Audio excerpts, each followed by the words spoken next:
Welcome, everybody, to Unlock the People. This is your host, Statik G. I got my man over here, Sindbad, who has been the witness on this journey.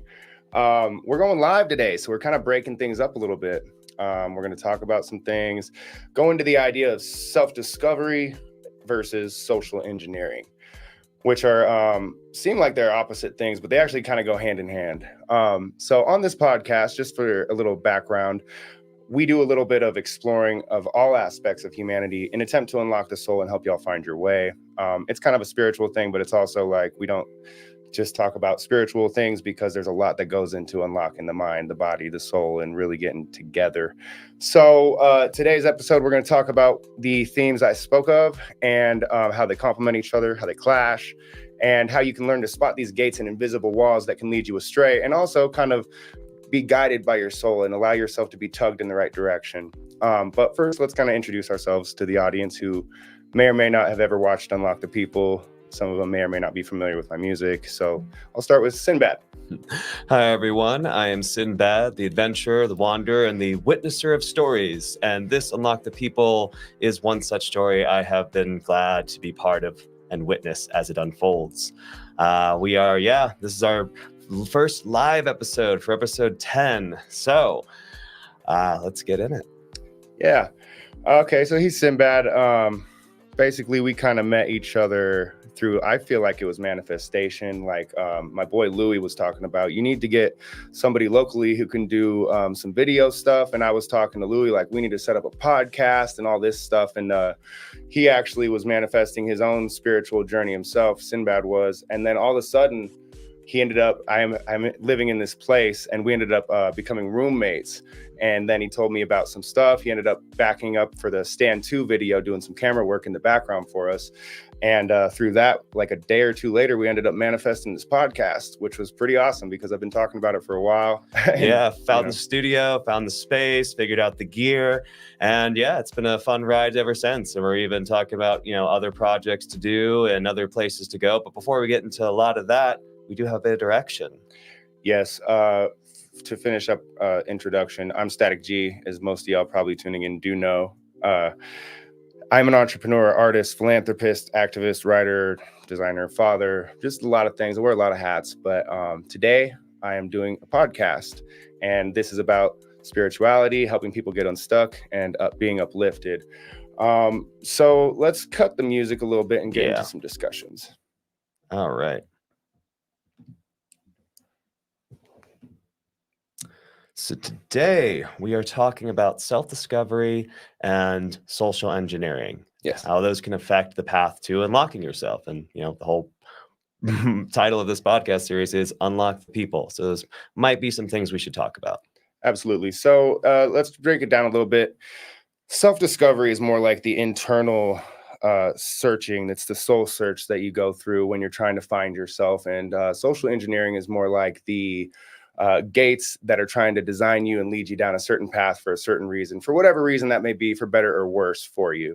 I'm not saying either is necessarily good or bad. I'm just saying it is what it is, and there's a lot of it going on. And the social engineering can be kind of destructive to your path of self-discovery because it can lead you so far from yourself that you don't even know where you're at, who you are, or where you're going. Oh, yeah. And I think that's a lot of people's issue right now. Yep. It was definitely my issue for a long time. I didn't really start my path of self-discovery till 30. And it's definitely one of those things I look back, God, I wish I started this when I was like, 20, 15, 10 years old. Yeah, but everybody has their experience, man. I don't think it's a bad thing to have gone through something you didn't want to go through. You know what I'm saying? Like, parts of me wish I would have, got my shit together and worked harder and done different things earlier. And then I could have avoided a lot of the bullshit I went through, at the same time. So I think everybody has those, like, I wishes. The main thing is that you went through your journey already. And the fact is you have aligned with your purpose. You're starting to see manifestations come forth and come forward because you're starting to actually pay attention to what your calling is. You know what I'm saying? And that's the big part for a lot of people is they don't know what their calling is or where to start. And that's kind of why we're going over my story a lot, to kind of help people see what I did. And we're also talking about yours. And in this podcast, I also want to start including the viewers as well. So we're going to do some live podcasts like this. No guarantees we'll get any comments, but if we do, we will probably bring them up during the podcast at some point. But we got two parts of this podcast today. Not a timeline to it. But the first part is going to be kind of discussing this self-discovery and social engineering. And then the next part is going to be like a questionnaire that Sindbad put together that we're going to talk about at the end of the podcast to kind of go through some of the last episodes. The first 9 episodes we're going through kind of what led me to my musical journey, right? Yeah, basically kind of connecting the topics we're talking about today to those past episodes. Because the big point for me about what we're talking about today is like, if you don't learn from past experiences, then that's like the biggest missed opportunity for self-discovery. Yeah. And sometimes it's good to learn from other people, so you don't have to make their mistakes. My buddy Louis hit me up the other day. He was like, man, I love you, dog. You showed me so many cool things that I never would have expected to go through. And you've also done some things that showed me what not to do. And it's just cool experiencing life with you. And he was like, it was just cool, talking about that. So back to the path though. So social engineering, I feel like to get into some stuff, I'm going to be generally speaking about God. I know that offends some people or doesn't align with some people's spiritual beliefs, but I just want you to look at it very loosely when I speak God, devil, and use it metaphorically if you need for light and dark, ego, soul, just to help you understand what I'm talking about. So God's path is like hardworking, loving, empathetic, unity mindset. That doesn't mean there can't be stars. It just means they usually have good intentions and are blessed because of those intentions. You know what I'm saying? Just like chess. Every side has its pieces, its warriors, its pawns. On the other hand, the devil provides a path of selfishness fueled by ego. This selfishness is usually fueled by demons here that are in the form of temptation or other people because of mental illness. But it's fueled by like things like alcohol, drugs, sin, red wave emotions. A lot of that belonging to like fear, guilt, shame. Just those kind of energies, lower vibrational tendencies. And this feeling of the ego helps break some of that down. Whereas on the unity mindset, doing good, being a good person usually uplifts the person's soul and brings them to their purpose for whatever that is, because a lot of times what you do for others is also within your purpose. For example, my music, I've used it a lot of ways to kind of help others who are going through things that I'm going through. And that's partially my path, has always just been to serve and help and lead in that direction. So yeah, the love of self-discovery is when you do find your gift, it is your ultimate thing you share to the world and is even potentially your way to offer service to others.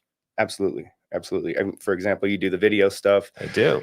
You do video services. Everything can be boiled down to a service. What do you give? What do you take? Yep. It even gets down to being in the audience. There's nothing wrong with being an audience or just learning, being a student. Got to do this at some point. We're going to talk about it a little later, the learning and the earning, the phases. Yeah, the difference between working with what you learn versus just copy pasting, taking verbatim, kind of just auto inserting what other people did without really thinking about it or working with it. Exactly. So again, not to get super religious, but like I do study all the religions. I read the Quran, I read the Bible, studied Buddhism, Sanatana Dharma, which is Hinduism, some other things. All of it. I love all of it. So when I speak like this again, take it how you see it. So the world belongs to the devil. Even Jesus said it. Everything that I've even seen confirms it. I believe it is what it is. And the ego isn't necessarily bad if you're aware of it and you're not hurting people. That's a whole other episode. But I want to talk about how the soul and the ego kind of go together and also are like on a polar opposite. And opposites are the same due to the laws of polarity. Yeah. I view it as like, two sides on a scale. An ideal life is when they are balanced. Too much of one or the other can, throw you off balance. It's true. I do believe you can never have enough God, but like there is a path to where in this world, in order to survive, you do have to, have a give and take. And I'm not here to like, I don't know, tell anybody how to be or what to do or who to follow or anything like that. But I do want to address the spiritual journey that comes with this path of being socially engineered or path of discovering yourself. Again, so I want to break that down again. So the soul and the ego, they say that thing about the two wolves that you choose to feed. Yeah. That's the light and the darkness, God and the devil. That's what I'm talking about. So if that helps you break it down metaphorically, just understand you're choosing your pack, right? And you're going to be led to them or you're going to walk to them. You're going to make the choice to move to them and be unlocked wherever that is. Nobody's to say where that is but you. or you're going to be led this direction, and that's who you are, and that's what you want to be, or that's where you are, and you don't want to be that. But that is what it is. That has to go into the main character philosophy, the NPC, the audience philosophy as well. So that being said, those who kind of pursue their path, they have like main character energy. This is somebody who's got like their own style, or they're doing their artistic path, or they understand what they're doing. It honestly rubs some people the wrong way when you have that energy, because whether they're lacking it, or whether they just like they think you have an ego, whether you do or not, it's just that's the part of the main character energy. Yeah, sometimes it is one of those, you see somebody that you initially go, oh man, they're different, like what's up with them? But then you really look at them like, man, they are loving what they're doing. They found their path. They go to the beat of their own drum. Yeah, 100%. And I believe we all have a special gift, right? I believe there is something inside of all of us that can be tapped into, that pulls out our inner main character and allows us to flesh out whoever we are, whatever that is. And just the main thing about that is what makes you feel happy, what brings you joy. Like when you're working on it, does it feel like work? You know what I'm saying? Like these are the kind of things that help you tell what you're into. Yeah, like, and the thing you really love, like that's not saying it'll never feel like work. Yeah, I mean, you got to work no matter what if you want to pursue your passion. I'm one of my backgrounds is like weightlifting and exercise and that kind of space. So I always attribute to like, hey, working out, it's hard and it's hard work, but at the end of the day, you feel good about the hard work you put in. You feel like you're progressing, you're doing something, because you want to do it. If that is what you want to do, it was for me. Mm-hmm. Versus like when you do a lot of hard work for something somebody told you to do and you're not really resonating with it, well, then you feel like unfulfilled. Like, why am I doing this? Like, okay, it paid some bills, but you just feel really empty. Or at least I did. Yeah, and I've had some day jobs that I really enjoyed, and I've had others that killed my soul. And anytime something kills my soul, I'm the first one on my way out. And like, I'll just like leave that day. Like, I'm good. I don't want this. This isn't good for me. My body and my mind are really connected, and my soul. So it's like, if my soul ain't having it, it's triggering my mind. My mind's like, stop it. My body starts shaking and getting anxious. And I'm like, I can't handle it. I got to go. Like, my body is like red flagging me everywhere. So for me, that's how I tell. I don't know if y'all are the same. If you just have that feeling, you're just like, this ain't it. Yeah. People have a myriad of experience, because like the way you shared is like your first one out the door. I was the one that was taught and indoctrinated into, oh, you still need to suffer anyway. So, all right, I guess I'm going to take some coffee or some energy drinks, or like, I guess I have to just suffer this because everything around me tells I need to. Yeah. I mean, it boils I don't want to get too far away from the subject, but definitely when it comes to, I don't want to like jump out of the feed where I'm like, yo, work is bad. I think work is good. I think not only is work good for your character, it's good for the community. It's good to serve others. All that kind of stuff is good. What's bad is when it comes at the cost of you spending time with your family, or you're not surviving, even though you're giving all your time. It's just, there's shit that's not fair right now. And that's another subject. We touched a little bit on it in episode 7. But it all creates this low vibrational energy. What we spoke about in episode 7, and it creates the state we're trapped in now, with the music putting out these certain frequencies and the certain content with these certain visuals that are designed to trap your mind in a state of sin. And you got these media things that are mongering fear, and you got stuff on our food that's really preventing us from being able to connect to our mind, because our bodies are so stressed out constantly from the food we're putting in it during our digestion. Like, we're causing our chakras to become unbalanced. We're really just closing up our third eye, calcifying it, really preventing our ability to transcend and evolve as a species. And that's the game that we're in. And it's so much more spiritual than I can get into. But right now I want to talk about the alternative to being the main character energy, or taking that player role in the game, is to be a viewer, an audience. Some could be an NPC, but there's nothing wrong with that, is all I'm saying, is because there's always been audience. There's always been people watching. And due to my beliefs, I believe you get one chance in the body, right? But, you could be in multiple places, mutually exclusive, but that's another story. But one chance in the body, but I believe the soul is infinitely eternal, and it's always experiencing. So you're going to keep going through these different bodies. So I want to tell people, like, don't get discouraged if you're not in a situation or a body that you like, or a mind that you enjoy. I know a lot of people struggle mentally, and because the path is to overcome that and to let go of those insecurities, those fears, those things that are holding you back, and focus on what makes you happy. Focus on that creative energy, because we are made in God's image. We are creators. We are here to manifest our destiny. And if there's things holding you back, there's ways that you can kind of circumnavigate those situations to benefit you. And I'm speaking as somebody who's an entrepreneur, also not afraid of work. There's times where I worked a full-time job, 8 hours, went and did my craft, learned some music, did like eight hours of that. And then I went to sleep, woke up, went to dad mode. And, you know, I just always go. But that's the nature of life. I don't want to sit here and just sit here. Right. Yeah. So you only have so much time. So much time, man. So why waste it? Right. It should be fun. Life should be fun. It doesn't have to be a drag either, you know, no matter what that means to you either. So to get back into the subject, I believe self-discovery is really important, because that's how you find what makes you happy. That's how you find your purpose and connect with people. Like, how are you going to connect with people if you don't know who you are? Yep. Right.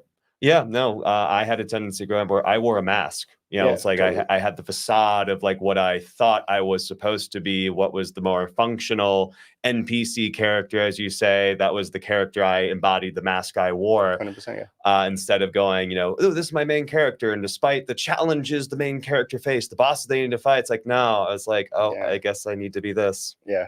And I had a different experience too, like in that I didn't really know who I was growing up. I was really just trying to figure it out. But like along the way, I gravitated towards people that accepted and understood me, and then they'd dress me up as them. Yeah. They'd be like, you're like me. And I'm like, you know, I'm me, but I'm rocking with you, you know, and it's my squad. This is my people. This is my, and that's why you've seen a lot of evolutions of Statik, is because I've been experiencing life and people along the way. And then I'm like a little bit coffee bean and I'm a little bit water. Like sometimes I'll change the whole water, and sometimes the water changes me. You feel me? Yeah.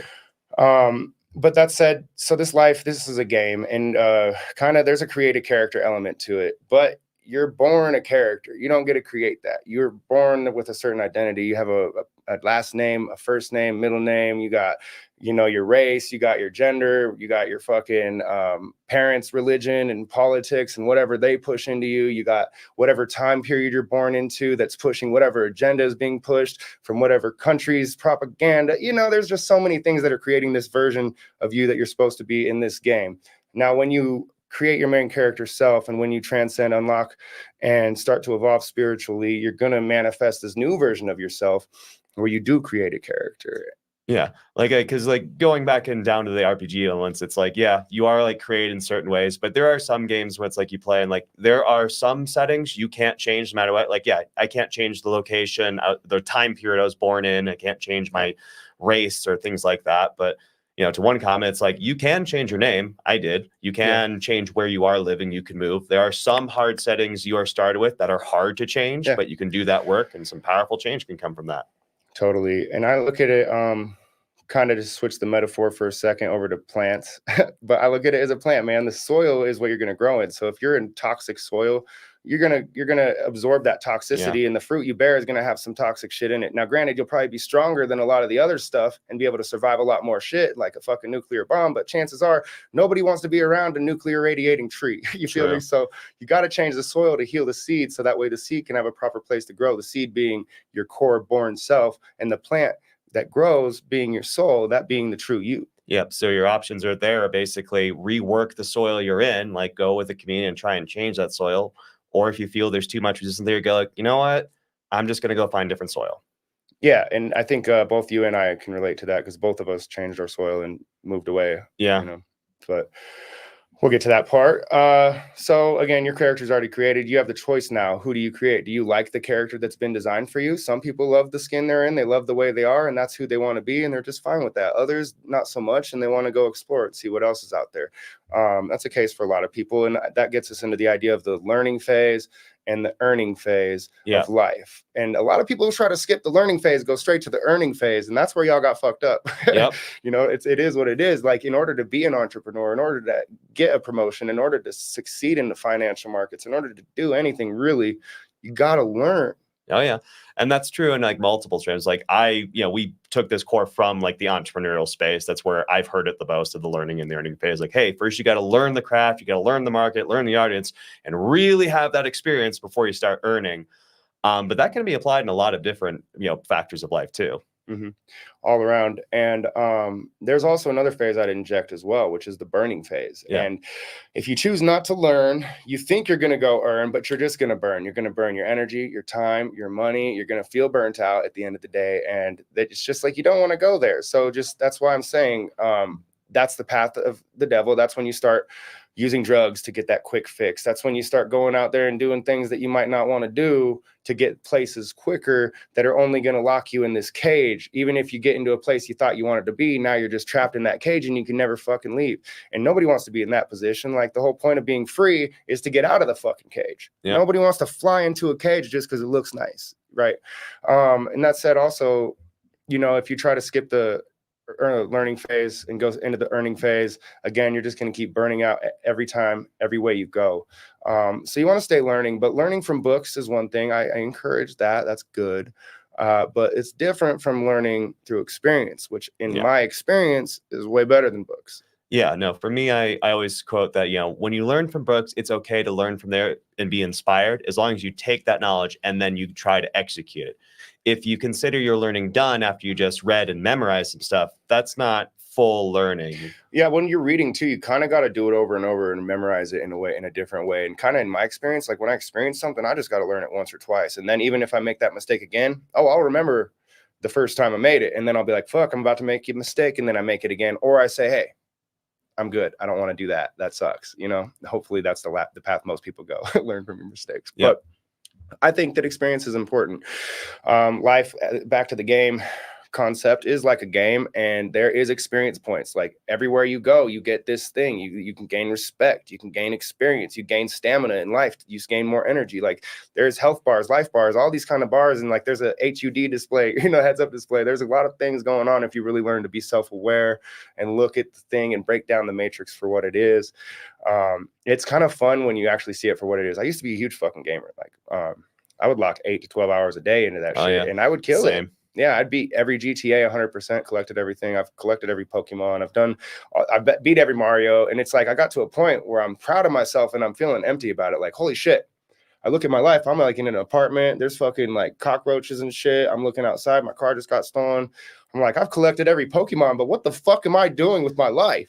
Yeah, you feel me? I got to turn life into the game. Yeah, it comes down to like you were doing a lot of work, but you were doing a lot of the work for for a different avatar, for a different character, for a different world and a different life that wasn't this one. I was escaping. Yep. And gaming is escaping. And, you know, I love games, and I have nothing horrible to say about them. I just feel like once you make life the game, you really start to make less time for video games, because that's like a character that's you love this character. Like you got shit to do in this body, you know? Yeah, so it kind of comes back to what we were just saying, or at least what I was just saying about like the book learning stuff. Like video games, you can learn stuff, but you have to take what you learned back to this world. You can't just go, okay, learned there. Okay, next game, next game, next game. It's like, okay, I learned a skill from this game, or the story of this game hit me and inspired me some way. Cool, now I'll take that into this world.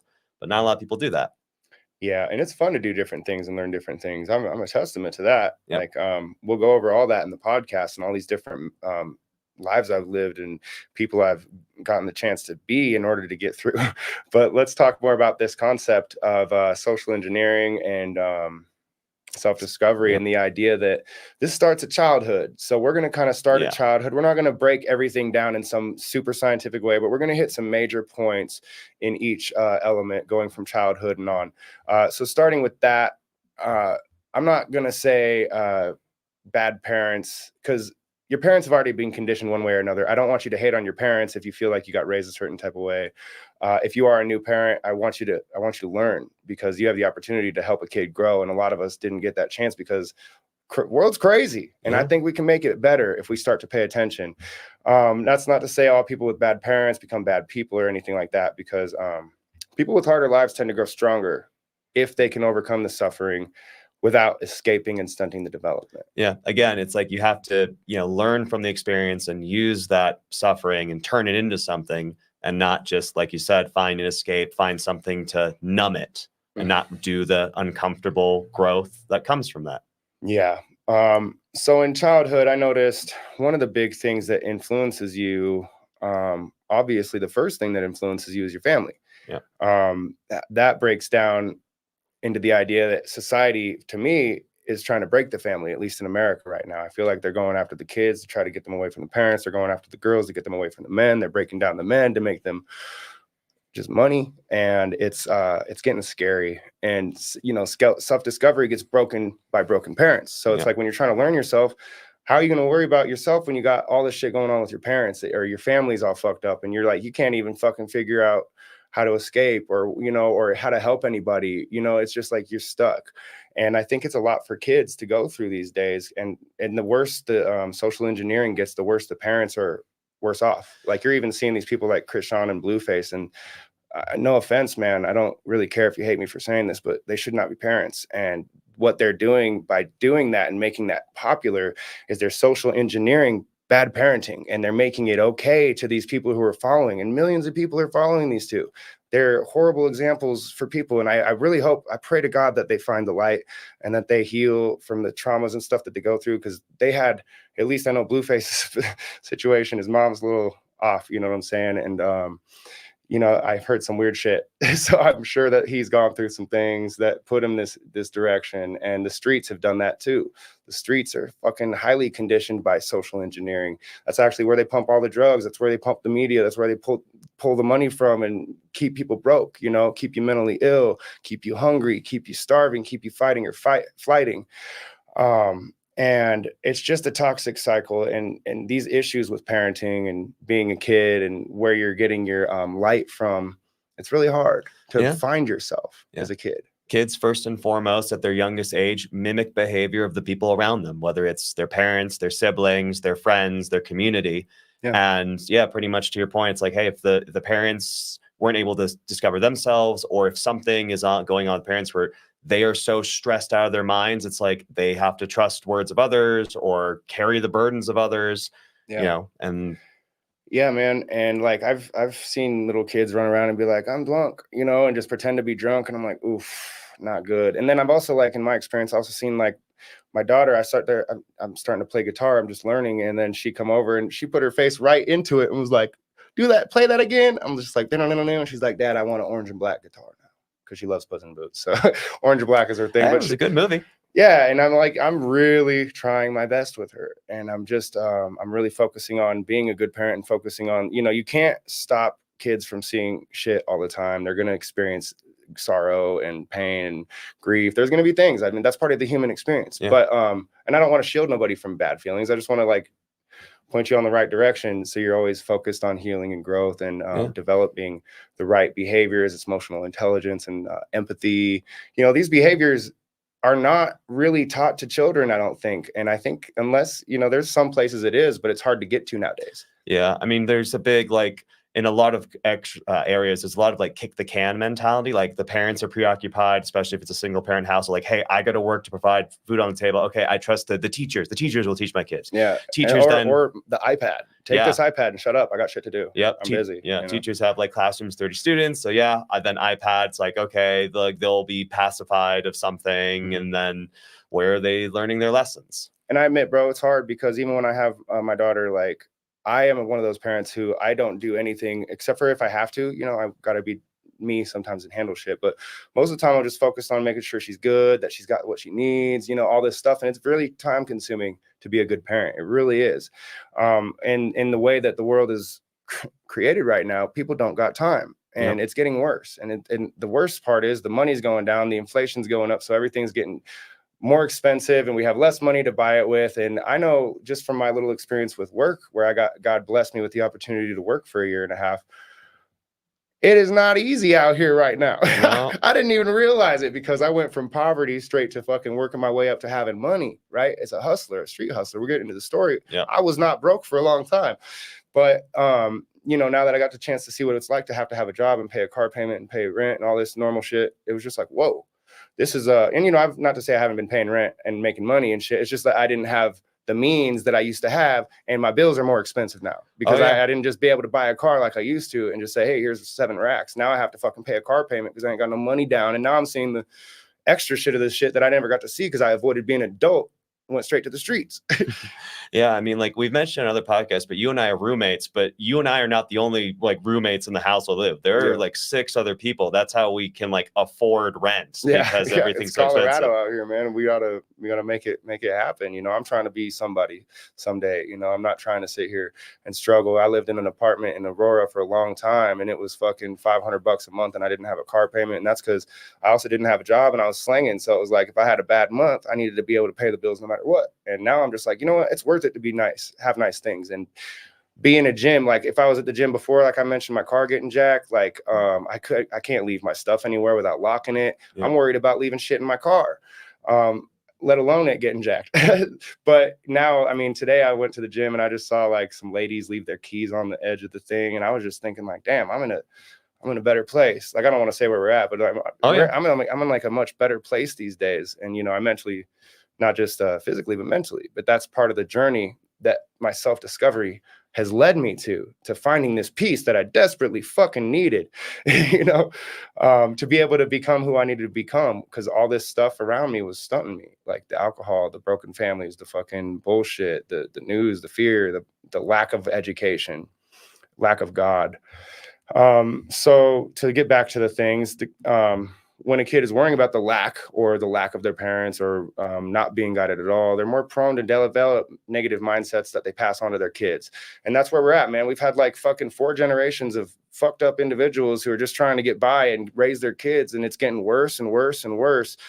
So I don't blame any parents out there. I know it's fucking hard. Yeah, I mean, that kind of goes into our like social engineering theme. At least that was a point that I made. Like, hey, like, you know, some social engineerings came out of good intentions. Like 100 years ago, the social engineering design of, you know, go to school, learn how to get like a factory job, 9-to-5 job, so you can get the house, you know, start life, you know, that worked like 100 years ago. But then each generation, it's a little harder because inflation, less time, more stresses, less time for self-discovery. And then the next generation, even less so, and then the next generation, and so on and so forth, until we get to where we are now. And literally what you just said, we're at a crossroads. And I think that we could have always done this without turning people into like workhorses. You know, I think it's always been possible to have balance and respect for humankind, but I don't think it's there yet because we don't have enough empathy in the world. Whole other story. But when you deal with broken generational traumas, it makes it really hard. So my thing is, we're at a crossroads where if we keep breaking down and going further and further, we're crossing into hell, and no kids are going to be able to escape, because kids are right now walking around like, yeah, I fucking want to go to hell. And like the media is pushing the devil, and there's just a bunch of crazy shit going on if you really are paying attention. So my thing is like, hey, let's stop. Just take a second and admit that maybe we all need to do some healing. Maybe we all need to show a little more respect to our neighbors, be a little more kind, loving, considerate, love ourselves a little more, you know, serve the community, serve our family, and also have some boundaries so we don't get eaten by these energy vampires that are everywhere right now, because these demons breed mental illness, and these mentally ill people are going around spreading it like zombies. And that's kind of why I'm trying to help the kids. I don't want to get into it too much, but everywhere kids are under attack, bro. They are under attack, and it's sad. And I'm blessed with the opportunity to have preserved my heart and my mind and my soul, and gotten this far that I can see it and try to help. You know, but that's the thing, is like, so it starts with healing the family, and being a parent that says, hey, I'm going to stop this shit. I don't want to pass this shit to my kid. I'm going to be the one to change this life. And even if you don't have a kid, I'm going to be the one to change life for myself. I'm going to do better and be a harder worker, be a better person. And, you know, maybe whatever, it doesn't matter. It's just time to pass down some healing, right? No, exactly what you said. And just kind of reiterate what we said before, is that the first person the kid learns from is the parent. If the parent didn't heal and just kind of expected the kid to do better than them, well, that's a big burden on that child. That's a huge fucking burden, man. So the fact that you're saying, like, you know, holding to yourself that, hey, I'm going to do my healing so it doesn't spread to my child. Yeah. And I said, I don't, you know, grief any parents, but I do also hold you to a standard that you brought a kid in this world. You have a responsibility. Like, I was fucking touring the nation, doing really fucking good. And I was like, yo, I still plan on doing my music shit, but at the same time, my baby needs me right now. So I think I've done 1 tour since my daughter was born 5 years ago, like 1 major tour. And that was crazy because I was doing like 6 to 12 tours a year. Not to say you should give up your dreams or whatever, but it's like, if you choose to have a child, you need to make them a priority, right? And that's why the world's fucked up, is because you got these people that would rather be famous or play their video games than tend to their children. Balance is hard. Growth is uncomfortable. That's the tag. So like this is an infection, man. And I said it slowly destroys people, and we need to start trying to become fulfilled so we can fulfill others. Like if we fill up our cup, we can pour into other people's cups. But if we don't have anything, we can't take a drink. We can't give nobody nothing. And now we're gonna break the glass and go find some water. You feel me? It's getting savage out here. Yeah, it becomes that whole thing. You're like, oh, this other person is what fills my cup, or this other thing fills my cup. I was like, no, like your first job is you got to figure out how to manifest and fill your own cup with your own self-love and your own healing work. And once it is full and starts overflowing, and then you can offer it to others. And ideally, you know, that's when you have friends or partners or whatever, you both have full cups, and then you can pour it into something brand new. Yeah, and that God is love, man. God is love. So if you could fill yourself up internally by usually fulfilling your purpose or doing something that makes you happy, you could start to connect with the source. You could start to connect with people around you. You could start to be a better person and really just lose the stress that you're suffocating yourself with. And stress, anxiety, that kind of shit kills the body, man. And it starts at a young age. It starts as a kid. So let's get into the cartoons. Yeah, the things that kids consume when they're young. Yeah, and this before iPads, we had cartoons. Okay. You know, I mean, we still have cartoons. They're just on iPads instead of TV. Right. But the idea is that they were the distraction from parenting, which is, again, you need it. I'm not saying don't, you know, teach your kid an iPad or let them watch cartoons, because I do, you know, but balance, not all the fucking time. Do other shit. Go outside. Let's fucking, you know, and you're going to have to do it with them. You can't just send them out. Anyways, kids, some cartoons are brain food, some's junk food. That was something you said earlier. Yeah, like I find this pattern in like pretty much any forms of consumption, whether it's, you know, literal consumption of food, consumption of media, whatever it is. Like I just find like it's all food. Yeah, in a way. The biggest split is like, is this something that's dense, you know, has a lot of, you know, nutrition to it, or a lot of, you know, things to learn and work with, or is it something that, oh, this is just, you know, simple pleasure for like 5 minutes? Yeah, and look at the polarity of it. Is it mentally enriching or mentally depriving? Is it fucking spiritually enriching or spiritually void? You know, like just kind of look at these things with these things in mind, and you'll be able to pick things out. And to get into some social engineering stuff, for cartoons, like Disney when I was a kid, there was like sex innuendos everywhere. And it was like they were trying to breed kids into this like early sexual mind state, which is weird to me. And not to mention the violence in cartoons, but we'll get to that in a second. Yeah, and you can even table the innuendo stuff. Like most of those like characters were immensely over sexualized. And I believe, you know, that's definitely one of those debates of like, has this, you know, tribute to like the standards of beauty, because the Disney princesses were, you know, hourglass figures, the Disney males were super buff and like mega ripped and da da da da da. I do like that they recanted a lot of the bullshit they did and diversified.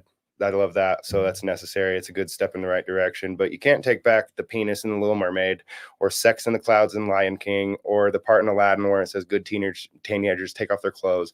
It's just like, come on, man, at least admit y'all were up to something. And to me, it's like, okay, so this is a sensitive subject, but I've been, you know, I have friends, I've been with many girlfriends, who of which have been like molested or sexually abused at a young age. And a lot of them are become like victims of sexual grooming and stuff. And this leads to being more hypersexual, which leads to issues with being able to bond as an adult. It causes relationship traumas. It really builds these attachment issues, and it makes it hard for people to have families. That's another attack on the family, if you ask me. And it programs sex into kids from a young age to where you're a teenager and that's all you're thinking about. And me, I personally didn't really have the lust demon. I more or less have the fucking sloth, or not sloth, fucking gluttony demon, where it's like, I just want a lot of it. So it's like, I don't have a problem with lusting, more or less that I just want to have sex all the time when I have it. So it's like, that was my thing. And I think that was partially introduced because of this this glutton kind of programming as a kid. I mean, you were looking at the big kids meal, you know, we'll get into the food portion of this in a minute, but we're looking at the big kids meal, the hyper fucking fast food push, and all these like big sodas and all this stuff like that. Yeah, pretty much like I said, because I also was my biggest sin was the gluttony sin. And the core of that is basically constant consumption and not with no fulfillment, with there's nothing you're consuming that's really dense, that is nutritious, that does fulfill you. It's always like quick pleasure. Okay, next pleasure. This didn't make me happy. Try the next thing. This didn't make me happy. Try the next thing. Right. Yeah. And that's that social engineering that leads you from self-discovery, because you're filling yourself full of pleasures that give you this release of dopamine that's instant. So then when you go from addiction to food, and then you start drinking or popping pills the doctor gave you, and then you find out about the glorious crack or methamphetamines, and now you've been hooked on meth for 6 years. And, you know, it's just like, there's some really obvious but horrible things going on here. And I'm here to just kind of call it out, blow the whistle. And just like, honestly, all I'm trying to do is help people out, because like at the end of the day, when I was a kid, there was a lot of, I don't blame violence on video games. I don't blame violence on cartoons. I blame it on weak minds, and they're trying to weaken the mind and plug you full of shit. So you can be desensitized to this shit, or so you do go out and do it and feel no fucking heart about it. So you can murder people or watch them get murdered and not feel a thing, as long as it doesn't happen to you, which is sad and scary. Because when I was a kid, it was like, yeah, there was violence. I don't ever think I was a pretty violent teenager because of the streets essence I grew up in, like I told you about in episode 8 and 9. But I never wanted to be violent, right? But I felt like the violence was surrounding me. Like I was getting swung on by cops, by fucking little crackheads, by criminals, by fucking gang members. And I'm just like, everybody wants to fucking fight. Like it's a fighting ass world. And I'm like, how much of that is programmed outside of just being biologically savage from the fact that we are human? But nowadays we have fucking school shootings regularly. And it's like, it's gotten to the point, I still feel sorrow every time I see a cop kill somebody, or a kid shoot up a school, or somebody get hurt or wronged. I still feel like in my stomach. But I think at this point, it's gotten to the point, it happens so often that a lot of us just kind of don't even bat an eyelash when it does happen. It's like, oh, there was another school shooting over there. Judy, did you hear about that? Yeah, no, I mean, that was something I've heard of a few times from commenters, of that we see so much violence in the world that does desensitize. And I feel that comes very largely back full circle to like, are we learning anything anytime this happens? Like, do we really sit with each school shooting and the depth and the weight of the lives lost? Or do we just go, oh, it's a school shooting, immediate outrage, school shooting, immediately wrong, but then we go back to our own problems until the next school shooting or the next tragedy? Yeah, and part of me wonders how much of the school shootings are actually planted to try to fuck with our gun rights, to disarm us. So it's like, there's a whole conspiracy about that I don't want to get into, but I'm just saying, like, there's a lot of shit going on. And on one hand, okay, comical violence, not a huge deal. Like, haha, it is what it is. We're a human. Simulated violence can get to treading dangerous waters. I think it deteriorates the brain personally. Even watching like murder mystery or shows, and just like that shit that people get addicted to, that murder porn, I think that kind of just locks you into this like fear or low energy vibe, to where it's almost an addiction. I mean, I love my mama, but she be on that shit. She loves that shit. And her and like everybody talk about, they fucking watch Lifetime or these murder mysteries. And I'm like, man, I just can't sit there and watch people get killed all day. It fucking hurts my stomach. Yeah, I mean, for me, it comes back to, again, it's like, hey, did this, act of violence, did you like grow with it? Did you learn with it? Did you think about it? Or did you just take it in as like a quick, oh, this was a fun joy for a minute? Like going back to the cartoons for a minute, you and I talked briefly about, hey, like there's like the Looney Tune violence or the comical violence where it's like, oh, somebody got hit, somebody got shot, and they laugh it off and that's it. Versus other shows might, come at it from a direction of like, hey, like I grew up on like Power Rangers and like Batman, for example, and they basically always like taught it like, violence is the last result. And even if you do, they talked about like the weights and the repercussions. They showed the before and after. They showed you the whole experience of what violence leads to and how it ripples out and affects things. Versus again, like Lucci said, quick, haha, okay, next scene. Facts. I actually grew up on a lot of similar stuff, but also I'd mentioned a lot at the time Dragon Ball Z. And for me, self-discovery a lot has to do with the cartoons you're watching and stuff like that. And for me, Dragon Ball Z represented part of my personal growth and character development, in that I want to be a hero. I want to be the good guy. I want to save the world. That's a lot of times what those guys are doing in Dragon Ball Z. And a lot of the times those are former bad guys who've been through some shit. Like Vegeta was like fucking a slave race, prince of the fucking Saiyans, and he got slaved out by Frieza, rebelled, ended up still being a bad guy, and then became good over time. And it's just like shit like that I resonate with, because life isn't so you're born good or you're born bad. A lot of times you're all born good, and then the world breaks you and you choose your side. And I'm trying to help more people choose the side of good, because I feel like a lot of people are just casually choosing the side of evil these days. Just like, I'd rather be evil. I'm like, damn. That's crazy. Yeah. Fuck, it is crazy to me, bro. Shit, but whatever. So these cartoons, they're not just out there to ruin your kids' brains, though. I mean, it's free will. We got free will. Yeah. You can choose what you watch and what you give your kids and what you talk about. So these, I like Dragon Ball Z. I like Batman. I like comics. I like things that explore psychology and emotion and deep thinking. I love this cartoon called Bluey. Me and my daughter watched it I think it came out when she was like 2 or 3, and we watched every season like 3 or 4 times. I just love the way it promoted parenting and the parent-child interactions. Like that's how I am naturally, is like the Bluey cartoon. I'm like a big little kid, that's why I'm good at it being a dad. I never lost that childlike essence, right? But this show pretty much promotes that. It promotes that idea, and it's just really cool to watch. So there's a lot of cool stuff you can do in the means of self-discovery with cartoons. And I used to watch like the Magic School Bus, which like it's intelligence. It literally teaches you shit. And now, granted, how much of that shit I still remember today is neither here nor there, but it's good to plant good thoughts that you can go back to and be like, oh, I remember learning about mitochondria or something. You know what I'm saying? As opposed to saying, I remember that slapstick comedy or that fucking head that got chopped off and all that kind of shit. Because kids get stuck and they like what they like. So you don't want to try to control them, but you want to navigate them to the right direction and let them choose. Oh, yeah. They're going to choose what they're going to choose. Yeah. I mean, like me, I gravitated more towards shows that did have episodic content because that, I had to follow along. I had to follow the story, and I grew as the characters grew. I thought about, because the characters in the story grow, like from episode to episode, they learn the lesson, they take the lesson on to the next story development, character development. So then I'm now mirroring the character that's growing versus, again, the like episode new every week, no ramifications from the past thing, which it's like an attack on the attention span. It went from being like these series that had like long-term storylines that you had to tune in every week to now you get this always brand new episode that's just about a new subject, and then nothing ever happens to affect the narrative really, except for occasionally, and then like a character die or something just to affect the narrative. Well, just to get like the views, or like a new character comes in and then like they never do anything with it. Like my biggest thing, like there's so many like cartoons where it's like you have the comic character that pushes everybody's buttons, and maybe they feel bad, but like they never like really learn from it. They'll repeat the same mistake. They're not learning or growing.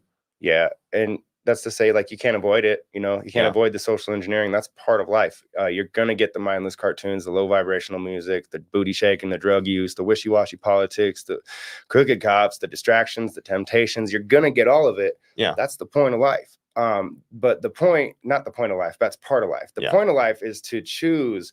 If that's mindful. The water you want to fucking inherit, if that's the kind of things that you want to water you and your soil to grow the plants that you're going to bear fruit later from. So it's like you can't avoid it, but if you can pay attention for yourself, or especially if you're a parent, you'll understand that we are sponges. Kids are sponges. If you give us clean water, we're going to clean shit up. You give us dirty shit, we're going to make a mess. Right? Kids start as sponges, and then they get to teenagers and they start being filters, and then eventually they're an adult and went through that whole process. And hopefully they were mindful and grew and thought about their growth and found themselves. But again, to the point of what started this episode and even the podcast a little bit, is that not a lot of people have that breathing room of exploration. Well, to mention also that the fact that the social engineering could be another word for programming, and that a lot of people are being programmed into their character and whoever they're supposed to be. And if you're going through your self-discovery era, there's some deprogramming you got to do. You're going to have a lifetime of propaganda and indoctrination, so it's like you have to be able to wake up, and you're going to go through the 7 stages of grief. When you start to realize all this shit, you're like, fuck, you get sad about it, you get mad about it, you fucking, you get apathetic, and it's just like you have all these phases that lead you to the awakening that allows you to bloom. Oh yeah, no, that resonates with me hard, because like not all of them are even like super deep. Like for me, like the biggest one is probably the school systems. I'm somebody who, I went to college. I, spent a lot of time there because I wasn't like the most naturally academic student. So it took me about like 6-8 years to get my degree, and I got it, and I got with honors and all that. And then after all that, I was like, this does not make me any happier. Like nothing that this because from childhood you went down that gated path and never went astray. You never jumped out of the hoops. You know, you just went down the life that they told you to. Yep. And like, I never like once like gave my own creative or loving energies a chance. I always heard it's like, you know, that's 1 in a million. What are the odds you happen? That's a nice hobby to have, maybe when you have time. If you have time, you need to get a degree. I always heard you got to get a degree in knitting for all we care, but you need that piece of paper because that's what's important in life. And I always looked at the holes in the system. I'm like, what is that going to do for me? That's a lot of time and money I got to spend. I don't have money, and you sure as fuck ain't taking the one thing I got, my time. Yeah, no. As speaking of somebody who did go down that path and spent that money, it's like no. I mean, now I'm not saying anything against it. Everybody has their path, but for him, you know. Yeah, the stipulation I'm getting to is that, you know, it's one thing if you chose that path. It's one thing. Like it's one thing if you were like, 14, 15, you took a science class with the right teacher and it changed your life. Like, I want to be a scientist. I know that's my gift. I know that's my offering. And I want to go to school to learn more about it and be around other scientists. Great, cool. That wasn't what happened to me. What happened to me is I didn't know what I wanted, but I was told I needed to do this to have a job. And I just kept going, I have to do this work because I'm not good at it. And if you would have told me as a kid, like, yo, you're going to be into music and spirituality, I'd have been like, no, bro, probably not. I'm going to be into drawing pictures. Clearly, I love to draw, you know, or video gaming. I would have been a game designer. But no, I didn't go with the path that I was like going shepherded down. Yeah, I went the path that I was called to. And to tap into the cartoons one more time before we move on to the next subject, which is consumption, and cartoons are a part of that consumption, right? Yeah. But to move on, it's just like what to look for, and this is not just in cartoons, this is in life. Look for things that give you balance. You're gonna have things that you want to do mindlessly. It's cool. It's cool to lose yourself every once in a while. Like, get it, man. But educate yourself sometimes, and maybe just like look at something funny or entertaining, something that brings out dopamine and like makes you feel good, and then go over here and do something that makes you feel good, and then go outside and breathe some fucking air, get some sunlight, and just, I don't know, meet somebody or do something with people. You feel me? Like, just switch it up. Balance is important. A lot of people pick one thing and just sit there and do that. Yeah, and you do have to find your own balance because not all balance is 50-50. You can't balance a pound of chicken with a pound of salt when you're cooking. You do need to find your own balance. That might be, hey, like, you know, 30 minutes, an hour of mindlessness just to let myself rest. And then 2-3 hours of something that might be harder, might be like learning an instrument. It might be going to the gym. It might be something where like, hey, I really feel for the end, you know, result, the place that this takes me at the end. But it is kind of some hard work right now, but it fulfills me in that hard work when I do it. Totally. Because when you're doing something you love or something that stimulates your creator side, it doesn't feel like work. Like, I could sit there from fucking 4 a.m. to like 9 p.m. and work all day long. Technically, it's working. To me, I'm just doing what I like to do, you know, and if it makes me a lot of money, that's amazing. If it doesn't, I don't really care because I'm doing what I love. And, you know, that goes to say, like, when it comes to like growth, you want to focus on things that are pushing you to grow. And now that doesn't mean avoid things that make you uncomfortable, because like we say every fucking episode, growth is uncomfortable. You want to go into things that make you uncomfortable so you can grow, but you also want to be growing in a good way, right? So you got to go the right direction to grow the right direction. Just kind of pay attention to what you're putting in your body, your mind, your thoughts and everything. And I'd like to touch on an interesting subject while we're on cartoons real quick. Okay. When I was a kid, we didn't have cable. We had Simpsons, and one of my mom's friends had like a box of South Park VHSs. Right. So I would take those and go watch them. And, you know, it's a pretty vulgar cartoon. I love it. It's one of my favorites. But one of my favorite things about South Park is how at the end they just do all this crazy shit, vulgar shit, funny things. And then at the end, they have like this little moral note, which I love about that. It's like the polarity of it is just so interesting to me, that they're making this satirical cartoon that's kind of like poking fun at the society and mocking a lot of people and hurting feelings, and then but it's for a purpose, it's for a good reason, you know. It has a message at the end of it, which I really love that. And I think that's interesting that they did that. And then you got the Simpsons. Speaking on, that's kind of for me a self-discovery side of things, but the Simpsons is almost like a social engineering thing. Do you know how much shit they've predicted? Oh yeah, like I've seen the meme clips, especially like the Trump one, descending the escalator. Yeah, just recently, huh? Yeah, like there's a lot of them. I want to pull up a couple real quick. Because the Simpsons, like they got to know somebody or something's going on behind the thing. I mean, who knows? It could just be like the monkeys and typewriters thing. Like put infinite number of monkeys on infinite number of typewriters. Eventually, one of them will type out Beethoven. And it's like, Simpsons has been on for how many years now? I want to say, I think they're 20. I think it's at as least. old as me, bro. I'm turning 35 this month. So It's really that old. Okay, well, yeah. I mean, they've been on one of the longest running series, and they've like put out so much content. Like eventually, yeah, they'll unintentionally predict the future. Yeah, like I'm not gonna get here into it too much, but like the submarine thing, and that was pretty intense, as well as the Trump thing, the Ebola outbreak. I mean, I could keep going on. I don't want to get into this too much, but it's interesting to me that these cartoons, even into adulthood, still have this like predictive programming essence to it, to where you can also kind of like South Park is one of those ones that makes you think about society and how things are, and then you got this these Simpsons predictions going on, which I always just found that interesting.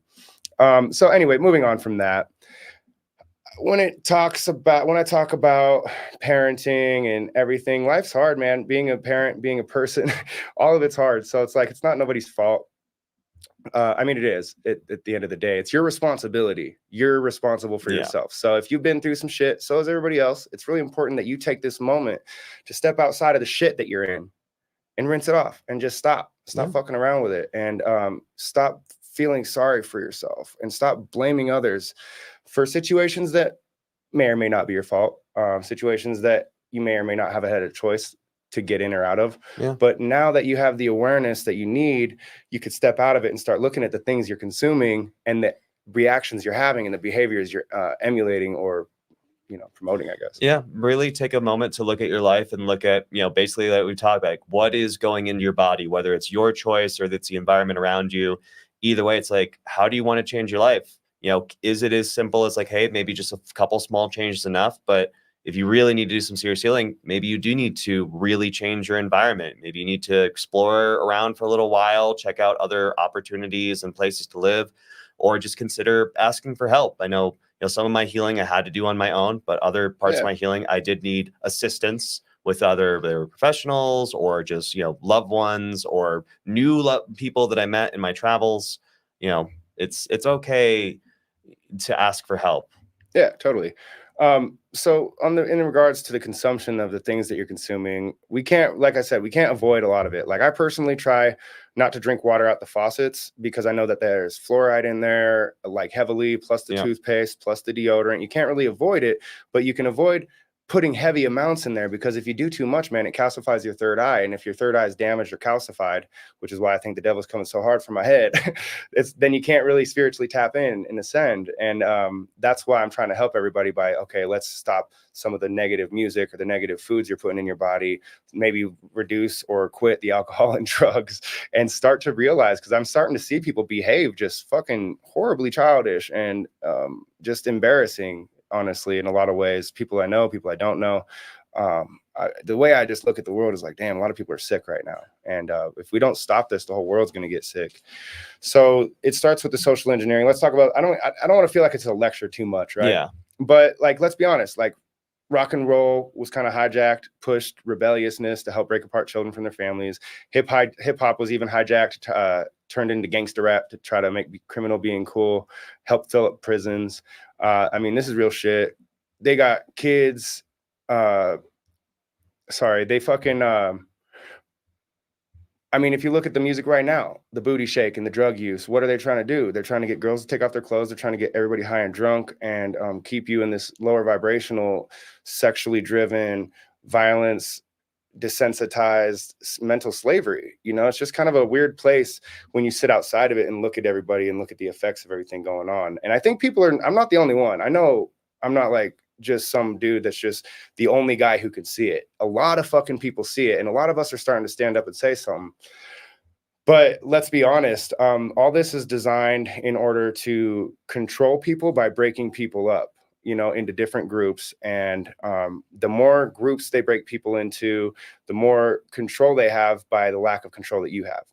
The less control you feel you have, the more crazy and sporadic you're going to act. And that's why I just say, give it to God, let go, have faith, because a lot of things are out of our control right now. And all stressing is going to do is make it harder on you. It's not going to make it easier, and it's not going to make a solution come quicker.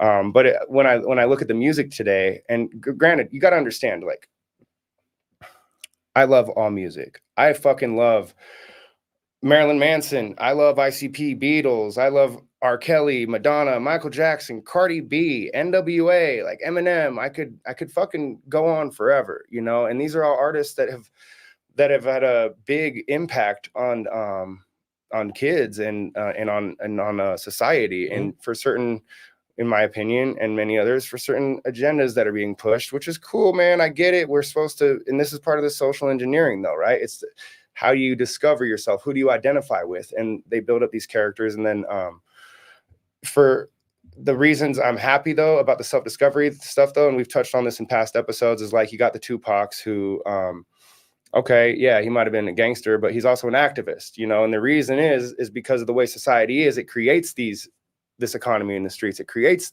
the need for gangs. So I'm not saying anything bad about it. And the same can be said for, like, I know a lot of people give Eminem grief and stuff like that, but he became one of the biggest artists ever. And he's also, you know, a great father, takes care of his kid, pushes sobriety and these good values.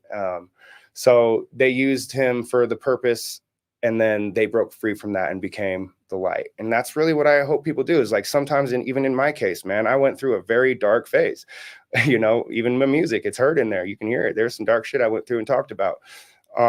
That shaped me and helped me grow from that. So I'm not here trying to say, like, stay away from this music, or these people cause this violence, or anything like that. I'm just being honest. Like, look at what they're doing with the shit, and look at what you're putting into you. You know what I'm saying? Like, I don't want to talk shit on no artist or nothing, but when you are learning yourself, a lot of the times music is the language of God. You know, music is literally, if you look in science, music is the language. It's fucking crazy if you actually study this shit. Yeah. And so music is one of the most important tools to discover yourself, and what your vibration is, what your frequency is, what do you dial into, right? So if you see this and stay true to yourself and to God, you can start to navigate the social engineering, in my opinion, and start to liberate yourself, and see that, you know, they might have used gangster rap to put people in prisons, but gangster rap helps you discover this fucking problems with society, and political problems, and the racism and the bullshit that's going on. And, you know, with the cops and all this kind of stuff, it's really good. And, you know, rock and roll kind of helped elevate the idea of being like an individual, or kind of breaking free, you know, being a free bird in a lot of ways. Because a lot of the programming before that was sheep mind state. Everybody had the same house and the same family and the same look, you know. Everybody, you know, it's just this weird white America thing going on back then. So all these movements have a polar design, in that they're good and bad. Everything is good and bad. And when you start to see that everything has the capability of being good and bad, then nothing is good or bad. Everything is what it is. And you can choose to reflect or engage with whatever you want to without being stuck in it.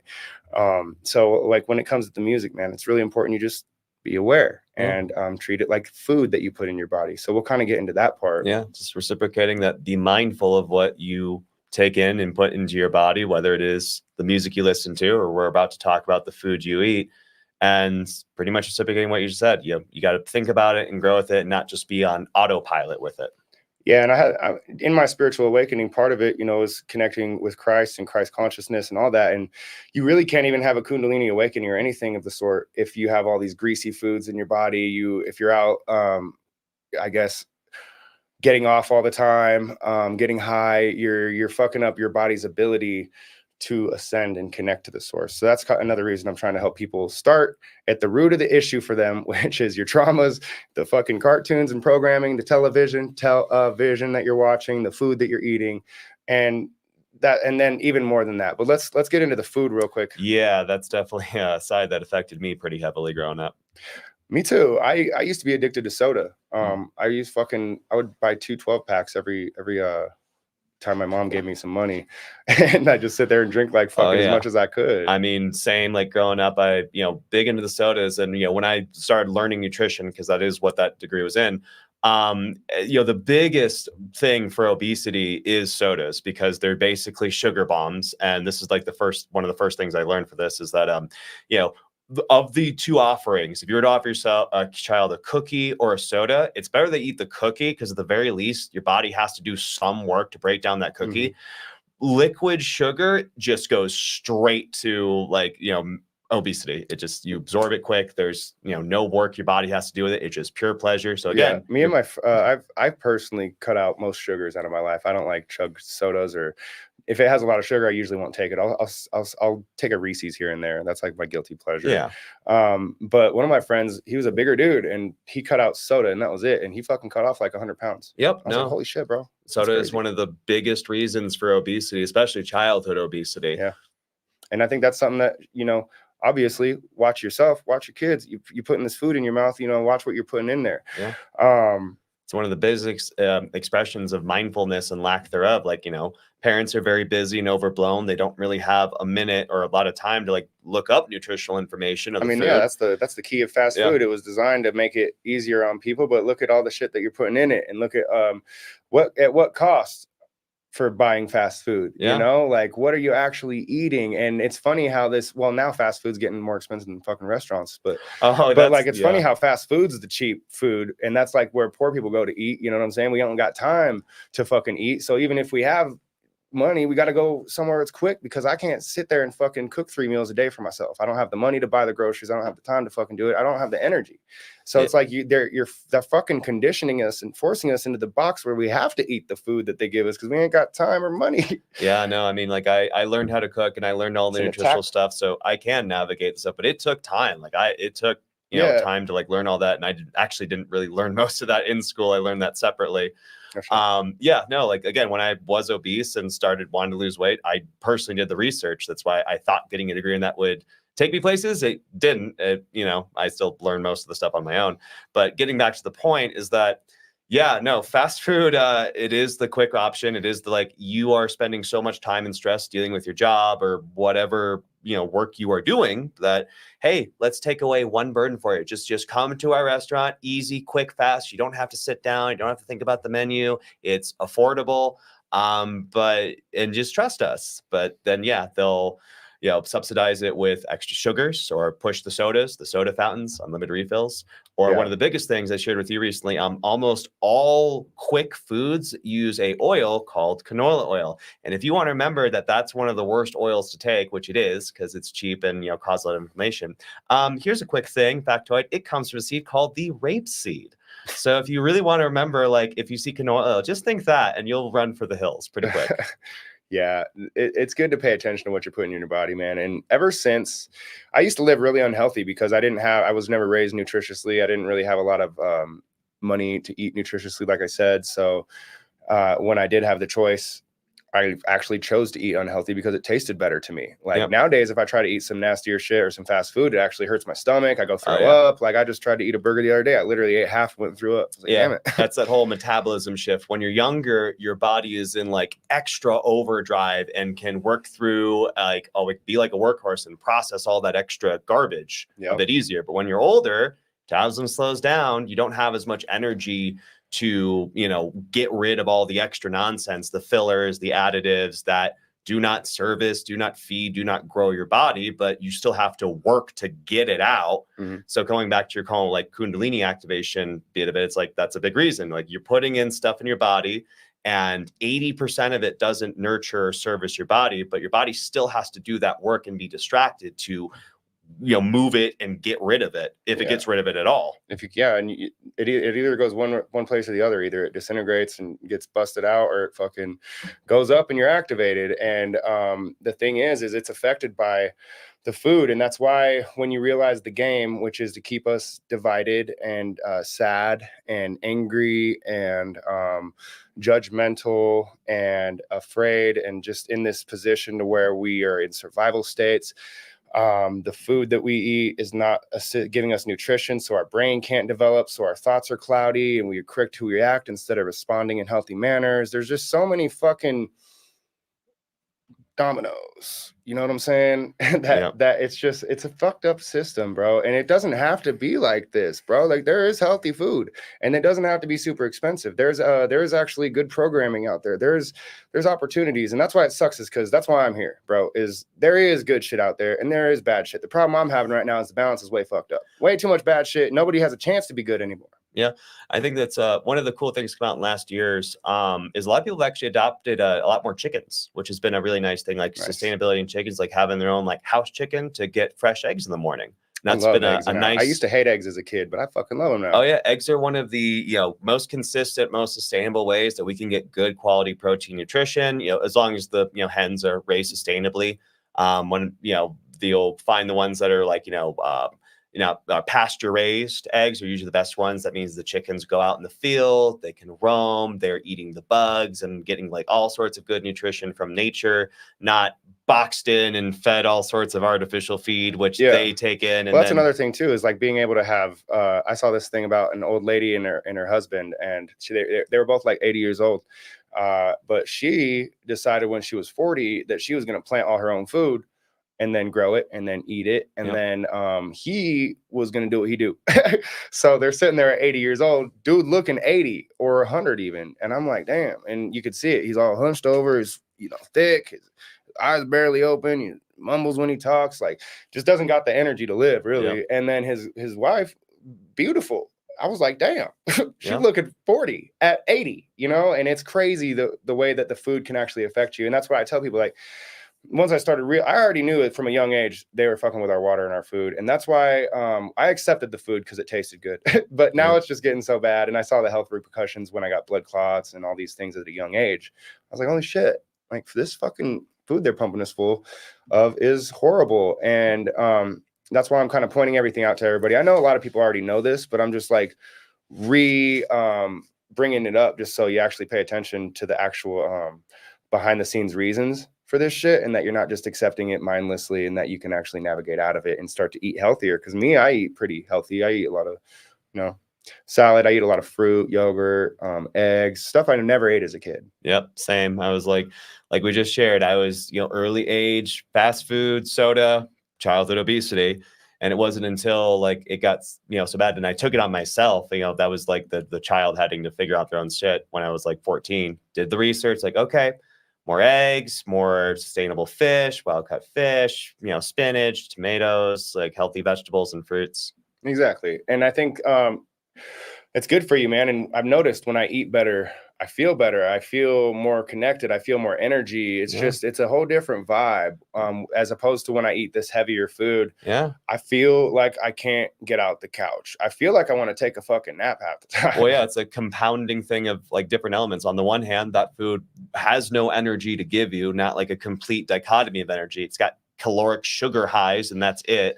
But conversely, again, all the additives and fillers, your body has to do extra work to process or, not to mention too, it actually makes it with the digestion. And if there's something in the ingredients that makes you think you're still hungry when you're not. Oh, yeah. So then you overeat, and then you actually spend a whole time digesting food, and your body's not designed to just constantly be digesting with your body's insulin and levels of that sensitivity. Yeah. And when your body's fucked up, like emotionally, when you're emotionally disturbed, you're going to like manifest demons in your life that create mental illness. And when you that's negative thoughts create mental illness, right? And then it happens that way, obviously experiences. But when you're doing the same with food, that's where you get physical diseases. And to get to the next spot, we're going to talk about another disease, which is like the addiction disease.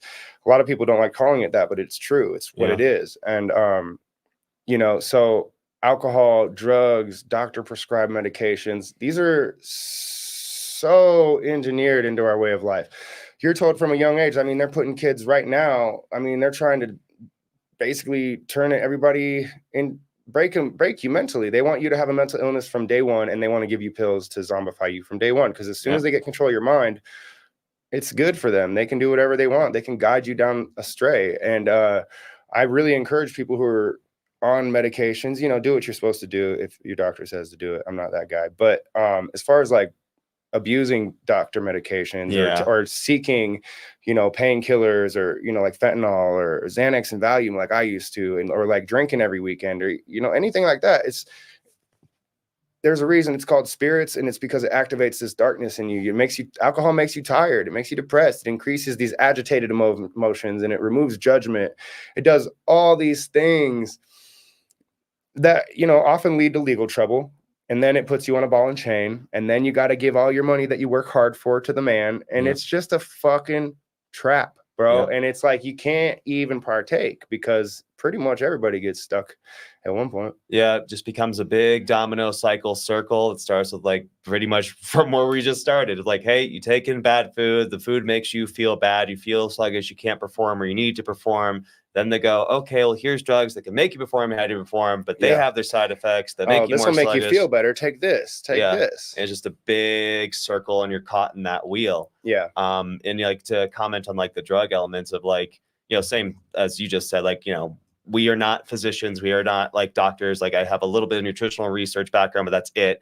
So I'm not going to tell you what to take or what not if your doctor said one thing or other. But the only comment I will say is that, at least explore other ways to build yourself up, to improve your health, to go coincide with that. I always view those medications like a crutch. Like if you broke a bone, you're not supposed to use it forever. Yeah, like it's okay to be on crutches for a bit, but you do have to do the physical therapy work with it. You can't just be on the crutches for the rest of your life. Just take the drugs throughout your life. Now, I will accept that there are sometimes you're dealt a bad hand. And it happens. You might have to be on pills, or you might have to have a cane or walk on a crutch for the rest of your life. It is what it is. But I'm saying, like, it's worth exploring. Yeah, well, figure it like this. The best teacher is one who you no longer have to learn from eventually. And the best doctor is one who uses the least medicine. You know what I'm saying? When you're doing these drugs, whether it's doctor prescribed, because you could still get addicted, or whether it's street drugs, or whether it's drinking casually, it affects the kids. It affects your life. It affects your job. It affects your relationships. And just know that you're dancing with the devil when you do these things. And like, for me, I'm a firm believer in experiment. I don't believe anybody should do drugs unless you have the mental strength going in, unless you maybe have people that that have had experiences, unless you're in a safe place externally and internally. Yes. That said, I have personally used drugs to help with my self-discovery while also navigating the social engineering. So while I've used mushrooms and weed to really help me with my anxiety and learn about myself and learn to give myself space and, stuff like that, I've also dabbled with using alcohol to make myself happy, which left me more depressed, or like anxiety pills like Xanax and Valium, which left me brain dead. I couldn't even think. So it's like you have these things and I'm asking myself, why would a doctor give me these things that make it hard for me to think? And why would society push this crazy drink that makes you fucking crazy and wild out like that? And like, I'm not saying everybody that drinks is going to get crazy, but I'm just saying that, if you overdo anything, that it's going to get bad. And I think that it's not easy to prevent yourself from overdoing things when we are an excessive society. Yeah. I mean, like, in my opinion, in that space, like for, basically it kind of comes down to this for me, is that when it comes to those like quick answers, the drugs, and that it's kind of just a quick adjustment of like, hey, you believe you need to be aligned in this way. Here, take a drug, you're in that alignment for whatever reason you feel you need to be there. And I feel that can go back into our social engineering piece. Yeah. But for the self-discovery, like I myself have engaged in hallucinogenic medicine. But when I did so, number one, it was with a community that held me. It was, with groups that like, sought me. I felt safe with. You've kind of gone the more like controlled medicine route, where I went the more experimental street route, which is good. I mean, not good, but it's interesting that each has its own path. In my ceremonial explorations of this, it was tied to spirit, it was tied to guidance and self-work. The medicines I worked with were told first and foremost to be like, hey, this is not like a get you high, go somewhere fun. This is going to make you face some traumas. Like, you have to work with the medicine works with you, and you have to work with the medicine. And you're going to experience some shit. And that's why I liked it, though, is because like I did a summer of mushrooms, and man, I tell you what, I used to be really, really anxious. And these days I'm like super calm at all times. I'm not saying the mushroom turns something off in me. I'm saying that through that experience, I worked through some things that were holding me back, and I made some promises to myself. I created boundaries and started doing these things that were serving myself, that I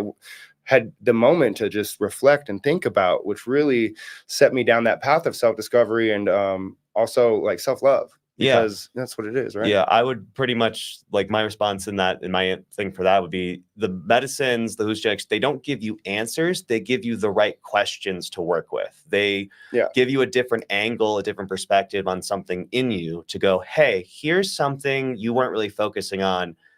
What do you think of this? So, I mean, yeah, exactly. Excuse me. So sometimes you have this level of drugs. Okay, it's like you're trying to escape or avoid or pacify something. And that's not the way to go, I don't think. I think that avoiding things or pacifying things are just going to come up later, or you're going to regret when you feel it, you know, or the route of unlocking and opening yourself. And I don't think, okay, I also want to say, as a person who's currently and been sober for a while, and I don't drink, I don't do drugs, I don't do any street illicit drugs, I don't do anything that doctor don't prescribe, and most of the stuff I'm prescribed I don't even take. So to be honest, I'm like clean, and it's all about getting through these things so you can actually handle these situations without drugs and alcohol. So it's like, nowadays I can enter a conversation or not enter a conversation and not feel bad and just be totally okay with it. I can enter, you know, a job and not, like, I used to need to drink to go get weed and drive and just shit like that to be able to get on stage. And it was just, I was controlled by fear, and these drugs or alcohol helped me pacify that fear. Whereas now today, I wish I would have grown my life by addressing my trauma and healing and not fucking getting drunk when I was scared, you know, so that way I could pull myself out and really become my best self. Because though alcohol did help me, it did help me in social situations. It did help me get out there and feel less afraid and be like, I feel like I was living my best life and feel like I was being my best self. But the truth is, I was just avoiding the feelings of fear. And sometimes I would get myself in trouble. Sometimes I would be sloppy. Sometimes I wasn't the fucking badass I thought I was, you know? And I think that's the realization a lot of us have to come to, is like, why are you getting fucked up? Like, are you allowing yourself to just grow, or are you getting drunk to escape shit? Because if you're getting drunk and high to escape feelings or life situations, you need to stop. You shouldn't get drunk or high unless you're together, in my opinion. Like, I understand it's hard though, so I'm not going to knock anybody getting fucked up. It's just not good for you. I'm telling you right now.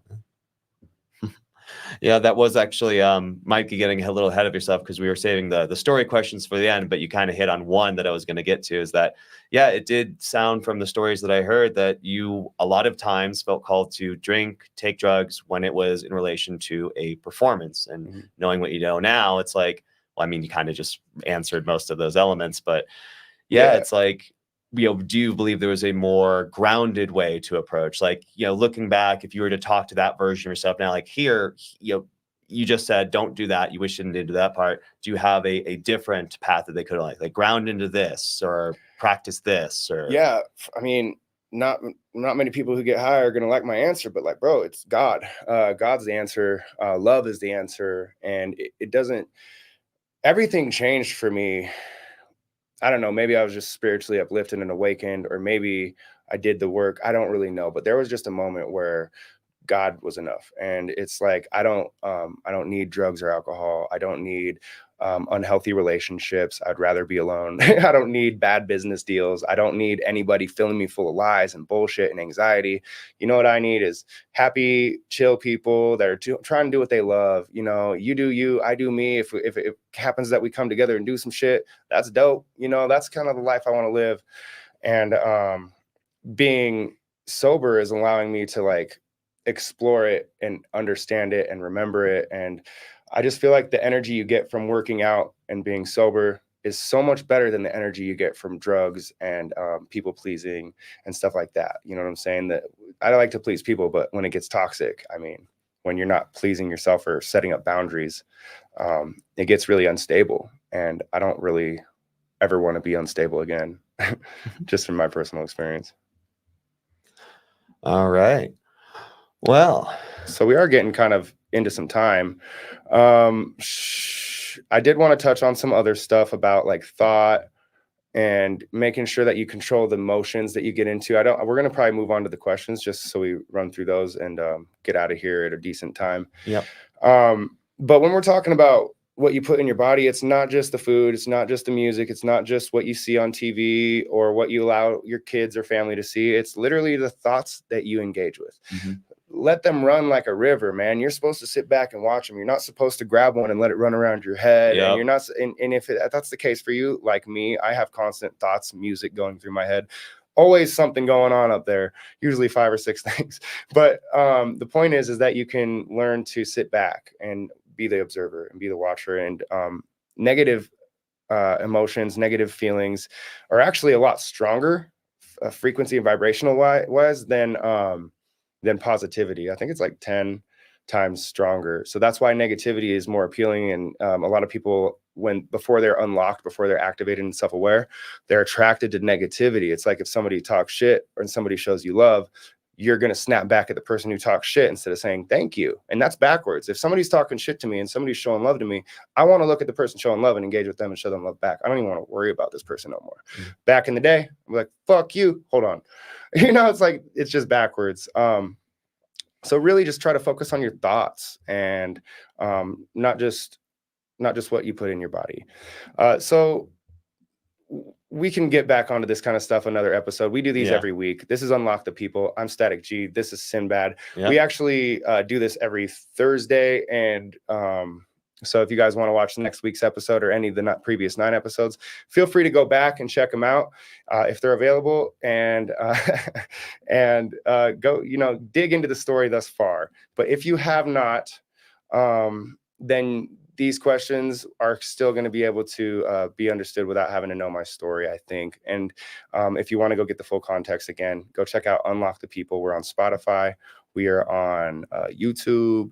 And we're trying to be everywhere. I'm even on iHeartRadio and Cast FM and all kinds of stuff. So we're going to get into some questions, though. Sindbad has some questions prepared, and we're going to talk about it. Yeah, as your witness on the journey of the story that's unfolded, we've covered, your early childhood, your adolescence, and we started getting into your adulthood. So, best place to start at the beginning is the beginning. So the first questions do kind of come from that childhood area. And one of the first things that stood out to me in this, theme of self-discovery and social engineering is, one of your earliest shares was you were about, I believe, 5 years old, and you first kind of tuned in to your musical gift in this like choir offering that your school had.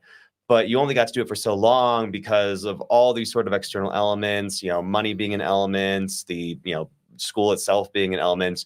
And it sounded like you were denied that ability to do some self-discovery there into this gift that, in your 30s, that, hey, you've obviously found that you really love music. Music is an offering. It's something you offer as a service to others. And I'm just curious, like, looking back, like, how much more could you have grown or like honed in your craft or avoid some other like distractional paths had that been your phase of self-discovery for music when you're that old? It's hard to say. I definitely feel like if you're a kid and you're being nurtured, and my mom did her best, she tried to keep me in things, but again, we didn't have a lot of money. But the choir, I feel like if I could have explored music a little more, I would be I'm already a legend, but I'd be like super legend status right now. I feel like, because like I'm learning guitar now, and as I play, sometimes I'm like, fuck, this is hard. And then I put it down and then I pick it up. I'm like, oh shit, I'm fucking a quick learner, bro. So it's like, if I could have had the opportunity to like not be so stressed about work and not have fucking, the streets dragging me in, me getting in trouble by the cops all the time, and just the stupid social engineering path that I allowed myself to take, jumping into the fire, then yeah, I think I could have been a lot better. The thing is, I think the rapping side of me came from the fire. I think that if I had not been introduced to these darker elements of life, I probably wouldn't have gone into rap and hip hop. I did it because I'm good at it and it was fun. I'm like, oh, I'm dope. This is cool. I'm good at this. Other people like it. And I feel like if I would have pursued the choir path, I would have been more of a singer or played piano or guitar. I might have been still in a band, been a musician, but I wouldn't have been Statik G. I know that. Yeah, I mean, like one of the things that I was very curious about was how many people really witnessed your gift at that early young age. Because I know, like, because you even brought up that you got into rap later. And I recall from the story, part of the reason you really liked that is like you had some people around you that said, he's such a good, like, artist, we love his rap, da, da, da, da, da. But I'm curious how many people really like felt your gift, really were like, not just like, hey, okay, he's really good at it. But like, hey, we want to support you in this, and how, even if we just want to, just sing share your gift with others, introduce you to others, like really like flesh that out versus So yeah, I was really shy about it, but I really love to draw, right? So right. it started there. I would draw pictures, and then my friends would be like, "Wow, you're really good," and it would make me feel good. I'm like, "Okay, I'm good at something. People like it." You can't make money at it though. I always knew Yeah. that. I'm like, what am I going to be, a fucking comic book drawer or something? Like I was Yeah. just like, I don't got it like that. I don't really know. And then getting into the music side, I used to rap other songs and stuff, and then people would be like, "Whoa, you're really good at that." So like by displaying my abilities and things that I was naturally good at, I attracted some people who gave me just enough nurturing support, which I consider saying, "Hey, that's good. I like that." I consider that to be a good amount of support. I like it when people show love, like a like on Facebook, man. I'm like, "Hey, thank you. That means something to me." It's not mindless bullshit to me. It's not just numbers to me. Every fucking like means something because it's you going out of your way to say, "I like what you're doing." I'm like, "Fucking thanks. I worked hard on it." I do want to hone in on one thing you said, because you said, when the art and even your music early, you felt weird about it because you're like, oh, I can't make money do this. I'm curious if that might have been like a social engineering thing, like a lot of people, around you resonating, oh, that's neat, but you're not gonna make money at it. Yeah, Versus true. somebody breaking through that social engineering, being like, I see that this is your gift and that you love this, and I want to try to support the fleshing out of this. Because I know that was a big thing for me. For like, hey, I never considered it like because of those voices around that said, what are the odds you make it big? What are the odds that this pays the bills? Initially, yeah, that was the sheep blocker. That was the thing keeping me in my pen. I was like, well, I probably just got to get a good job, which is cool. I mean, get a good job. My brother did it and he's successful and he's doing great. He owns his house. He's not having to do what I have to do, and he's younger. So he's off to a good start because he took the slow and steady. Whereas I took the volatile lifestyle that I took. That said, I don't know, I guess kind of fucking. Well, let me try another angle, because you shared earlier that your daughter kind of seems to have a little gravitas for the guitar right now as you're playing. I'm just kind of curious if she gets a little later, a couple years in the road, and it's like, oh, like I'm really like this music, but my grades aren't going so well. I'm just curious how you'd approach that. If you see that, hey, she has this beautiful gift of music in her, she wants to grow out, but she's not doing good in school, like, oh, grades, it's like, okay, well, need to hear her study more, so less time on music. I'm never going to be a pushing, controlling person. I don't think that that's ever a way to get what you want from anybody. Oftentimes, even if somebody's good at something, if you push it on them, they'll learn to hate it. True. And so for me, kind of going back to what you're saying, when it comes to getting led down my calling, when I was led down being a musician, writing raps, doors opened for me naturally to where it was like, you can make money at this. I was like, oh shit, I can make money in music. I can make money being an individual. I can make money being me. Interesting. Whereas when I was drawing kids as a picture, or wait, what? Drawing pictures as a kid. Yeah, drawing pictures as a kid. I just saw it as like, this is what I like to do for fun. I never saw a way of that I could be successful with it. And I know some successful artists. So it's like, now I know that I could have, but it just wasn't like that much of a passion. It was more my hobby, not my calling. And because if I would have pursued that, and I did try to go the game design route. You'll find out later in my story that, again, access denied. If I'm not going down my calling, God pushes me over here. It doesn't matter. I always get pushed back. And I think that's part of it. So if my daughter were to, have issues and shit, and I don't want to manifest that. I think she's going to do great. But that said, I think if there's any problems, it's always to nurture the wound. It's like, you don't go after the fucking 99 sheep that are right here. You go after the black sheep. So it's like explaining like, yo, how do you learn? What are you good at? What drives you? What's bothering you? What don't you like about this? And when you identify those things, you could say, well, this is how you get to the goal. Because I played a lot of Mario as a kid. So I have this Mario brain mentality, which is a good thing. Games taught me hand-eye coordination. They taught me problem-solving skills. They actually taught me to be organized and do good business and be on track, goal-oriented. And when I was playing Mario as a kid, the whole thing is like, in a lot of games, the goal is to get 100% of the shit done, which is what I typically did. And in Mario, I go from the start to the fucking flag. I don't care if I get every coin. I don't care if I hit every brick, hit every question mark, kill every enemy. The goal is to get to the fucking flag. And that's how I live my life. Get to the fucking goal. And that's how I'll raise my daughter. It's like, just do what you got to do. Get to the goal. Feel good about it. Don't get frustrated. She gets frustrated right now. She has a thing like me where she's naturally good at stuff, but if she's not naturally perfect at it right away, it pisses her off. She's like, fuck it, I'm done, as a kid. I don't want to do this. Yeah. And maybe that's so I sit there with her, and like when she's drawing, she was like trying to draw a cat. I thought, I'm gonna be a good dad, I'm gonna show you how to draw a cat and it's gonna look great. Look at this. And she's like, oh, she goes to draw it, don't look like that at all. She's like, this is stupid. And I'm like, hold on, baby, let's start with 2 triangles for the ears. Let's draw a circle for the head, 2 little circles for the eyes. Let's draw a little nose there and a little, I don't know, W for the mouth. Give her some starting points to visualize this thing she's going to create. And now she's out there drawing. Every time I see her, she draws 2 triangles, a circle, a little face, and she's getting better and better and better because I gave her a solution and I let her learn her way. And I worked with her until she figured it out, because that's one thing about me, man.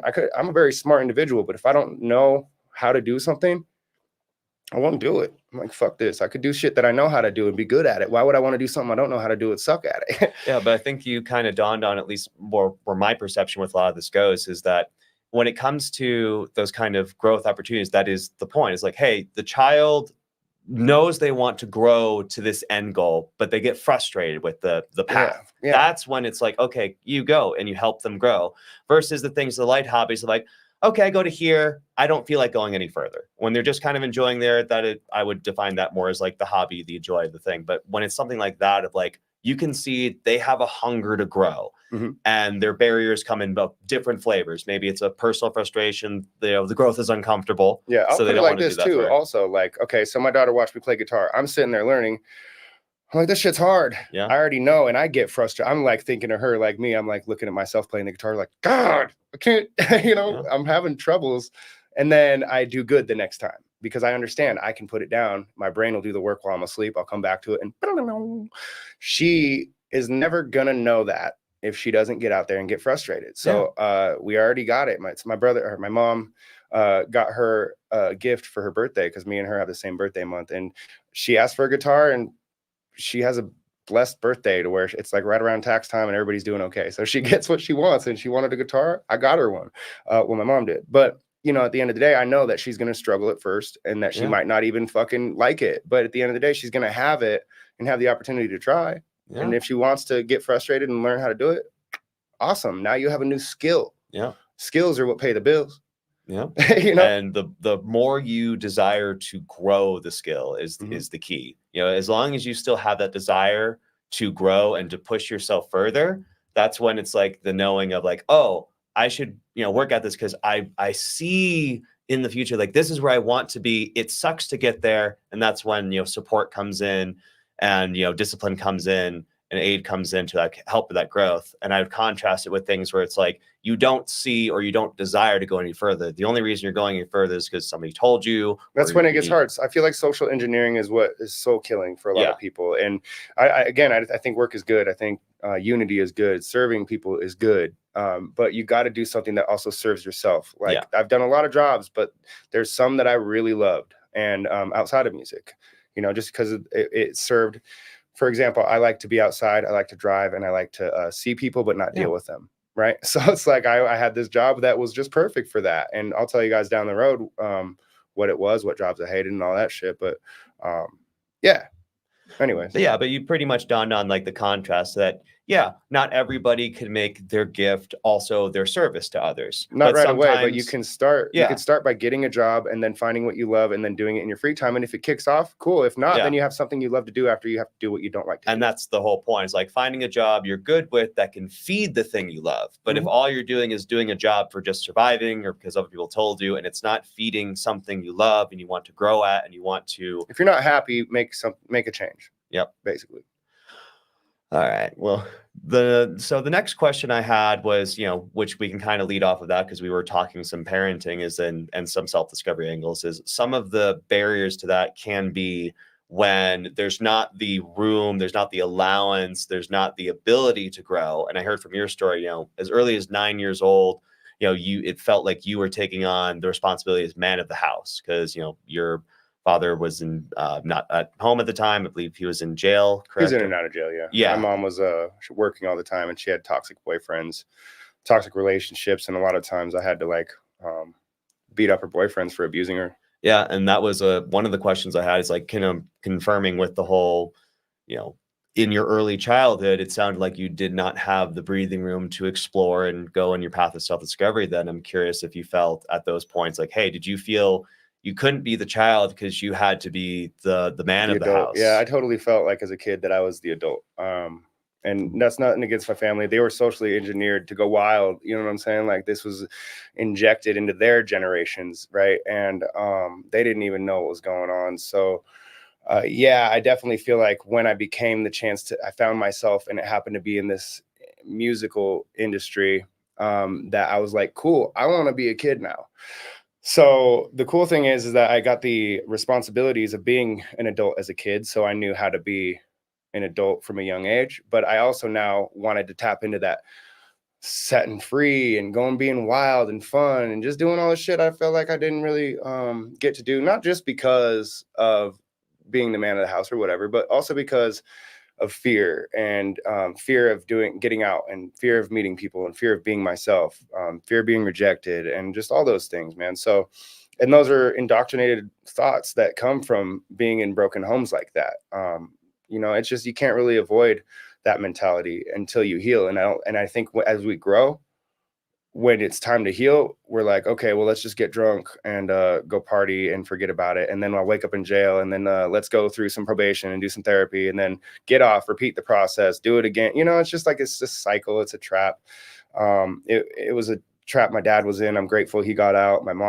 He was in the system, the jail system. He broke free of that. My mom was in abusive relationships. She broke free of that. I was in my own cycle. I think we all are born with a cycle that we're supposed to break free from. And maybe more than one, obviously. Life isn't that simple, but yeah. So I mean, it was a challenge, but I think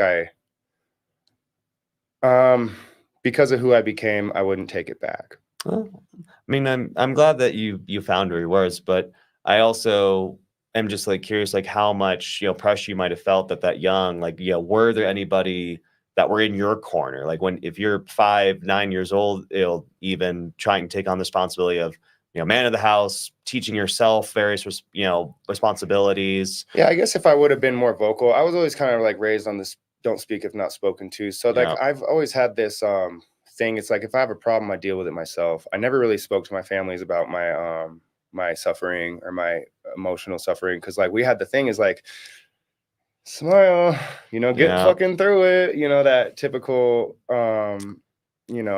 mentality where you're just like pretending to get through it. You're pretending you're not miserable. And me, being the man I am, grew to resent that shit. I'm like, I'm not gonna fucking fake a smile. Fuck you guys, not my family. No. Fuck you, society. I'm gonna fucking be happy. No, I resonate with that strongly. That was a similar thing growing up. Like, hey, like we don't talk about problems. Like unless you broke a bone, you need to go to like the emergency room, the ER. It's like, oh, emotional problems. No, we don't talk about that. Yeah, and plus we grew up in a time too where having emotional, it was like that still 50s mentality of like, you're not supposed to let people know you have problems, and everybody's afraid of it. Me personally, I'll put you see this podcast, I talk shit on myself, not shit on myself, but I'm out there putting all my dirt out there because I don't give a fuck. Like, I think it's important that you address the problems you've been through, the problems you've caused, the problems you faced, and that's part of healing. So yeah, I think that everybody has their healing journey, and I'm just grateful to be in a family that actually pursues theirs, because most of my family did, growing up, have like troubles with abuse or addiction or stuff going on, and almost every one of them came out clean in the end. I'm proud of them. Yeah, and I'm glad you did like find a way, but I am curious in this times, what were your sources? Because obviously it sounds like you learned a lot of this on your own. What are my sources of like I didn't really have them. I mean, my family, if I needed something, like I said, I wouldn't ask. I would just have what we had, and then I would go resort to stealing, or as far as like musical stuff, I really didn't have nobody.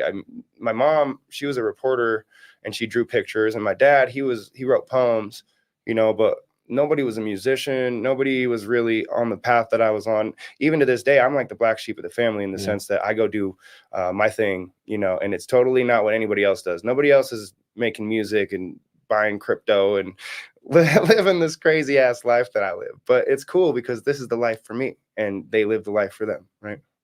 Well, I mean, it's glad that you've found it from various sources. I believe you did get at least some inspiration from like, some stories and shows and comic books and superheroes and things like Yeah, I that. mean, But definitely felt like I got a lot of good stuff, self-discovery through the games I chose to play. I always did enriching games, and I did have people there. You know, my mom and dad were there for me in their own ways, and then I had Ted. I had friends that I later was introduced to, like MC Virus and some other cats like Alphamatic and 𝐑𝐄𝐋𝐀𝐓𝐄𝐃 and some others who, are on their own journeys of self-discovery and social engineering and spirituality, and it's just cool that all of ours intermingled. But I could list a lot of people, but at the end of the day, during this time period, growing into myself, I'm different. So it's really hard to mentor different when nobody is really that, right? I had to figure it out for myself. yeah, I mean, as far as I understand, you didn't have a musical mentor. You didn't really have, I mean, arguably, I didn't even know I was going to do music like this. I'm telling you, in my story, you'll see, I actually tried to quit like 4 times. I'm like, I don't want to do this just because I'm good at it. I'm really good at it. I know it's fun. I love it. But like, I never really wanted to do it professionally. And I got guided into it. And then once I did it, I was like, I'm good at this. I love this. And I want to do this for the rest of my life. And then, I have more story to share, but we'll get there. yeah, and like even like in your story, like because you said you took on the responsibility, like being man of the house, but you even shared a few times like you didn't want to be like the leader, Yeah. like yeah. No time did I ever want to lead packs or people or groups or become a record label owner. Like, I literally did it because I like to help people and I want to lead them down the right path, because I feel like I'm like, oh, you don't want to do that. You feel me? So it's like I have these, it's almost like a moral obligation to lead, because I know that nobody else is going to do it. It's even why I'm fucking doing this, is because I feel like there's no real good examples out there like that in the music industry, in the spiritual space, who are being 100% authentic. And I got your back. So yeah. Well, I mean, it is great that you did ultimately find your gift. Even though you didn't really have a direct mentor, and even though there were a lot of things that you were carrying around. But I'm curious, like when you started putting your music out, and lining up your first offerings, because we've talked about self-discovery, the element of that, and sharing your story. I feel we can pivot a little bit to the other element of this podcast, or this episode, which is the social engineering aspect. Were you ever tempted, or do you feel you were socially engineered for even your music output at the time, like your early CDs? Because I heard the environments you're in growing up, it's like, hey, it's normal to like slap like violence and record labels, or So are you saying, was I affected by the social engineering in my own character and self? yeah, I'm Yeah, curious. 100%. Well, I'm the light, right? And I'm a good person at heart, and I feel like I've been pushed into the fire full of fucking. I feel like in part of my life I was in a physical manifestation of hell that was manifested and reflected from the internalized version of hell, and it just it came out in my music. So early on, my music was really bad. It was really negative, really toxic, angry, depressed. As I started to use drugs and find myself, choose what I would like to do in socially and social engineering wise and self-discovery wise, as I started to pick up on what worked for me and what didn't, I was able to develop myself and allow myself to be pulled down the right path. But definitely you can hear some early drug use, misogynistic mentalities, just altogether negative mindsets. Although you could always tell I was somewhat enlightened, or like had something there that I wasn't scratching the surface of. A lot of times it was buried under this darkness, the light was buried under the dark, and I purposely did that. So yeah, it definitely had a huge effect on me. I feel like my whole Statik age, which is the first 7 albums I made that I had the vision for, I feel like those were my hell era. That was the era where I was walking through the fire and having to fight demons, and literally demons, like in real life. But like, I was going through the fire and having to walk through these gates and choose my fucking path. And now I'm in the Jesus era, where it's more about freedom, love, still about being a good person, but also about making good music and not just pushing agendas and being true to yourself, Yeah, because like if I recall, your current series of albums, like each is corresponding to a letter in like the name Statik G. Yeah, we'll get into that in the whole actual story of the podcast. But I did get the vision for Statik G. Like I said, I never wanted to be in music. And then after I released my first album, I got a whole vision that spelled out the entire names, gave me a date, which was 12/02/2021. It spelled out Statik G. All the albums had names, and I didn't know what they were going to be about. It's just each of them had a name, and then it stopped at G. So I was always like, cool, either I'm going to get famous or I'm going to be able to quit, you know, because I felt like once I got called, I'm like, great, now I got to go to work. So all my albums are actually like a part of my job from God, I guess, that I was supposed to learn and walk through fire. And then the Jesus era is like, it's after I walked through gene therapy, and I didn't actually have any initial visions for these. These actually came one by one. Like empathy came on a mountain when I was really lost in a broken place, and I'll talk more about that. And then sacrifice actually came when I was like in another dark place. I had just broken my hip, and I was just like, what in the fuck is going on with my life? So I took some mushrooms, and I got called to the mountain again. And it's a weird story. I'll save the story for that episode, but that's where the next album, Sacrifice, came from. And so I have actually had one little thing. I haven't gotten the rest of the albums yet, but I have gotten You, but I'm not going to get into that today either, because we have a whole story to tell on these podcasts. But yeah, totally. At first, I think the Statik Age was me breaking free from social engineering, whereas Jesus era is more of me being unlocked, spiritually awoken, and giving my gift to others, the gift that I was born to give. Wow. Beautiful. I think I have just one last question for our first live episode ever is, you've talked a lot about spirit, a lot about God in many of these episodes. And as you've shared, everybody has their own interpretation. I have my own interpretation of spirit. I'm curious if, what is God to you actually? That's a loaded question. Well, I'll start by saying that I study all the religions. And one of my favorite part about doing that and I didn't want to do that. I don't really like reading. I didn't like reading the Bible a lot as a kid. It's hard to digest.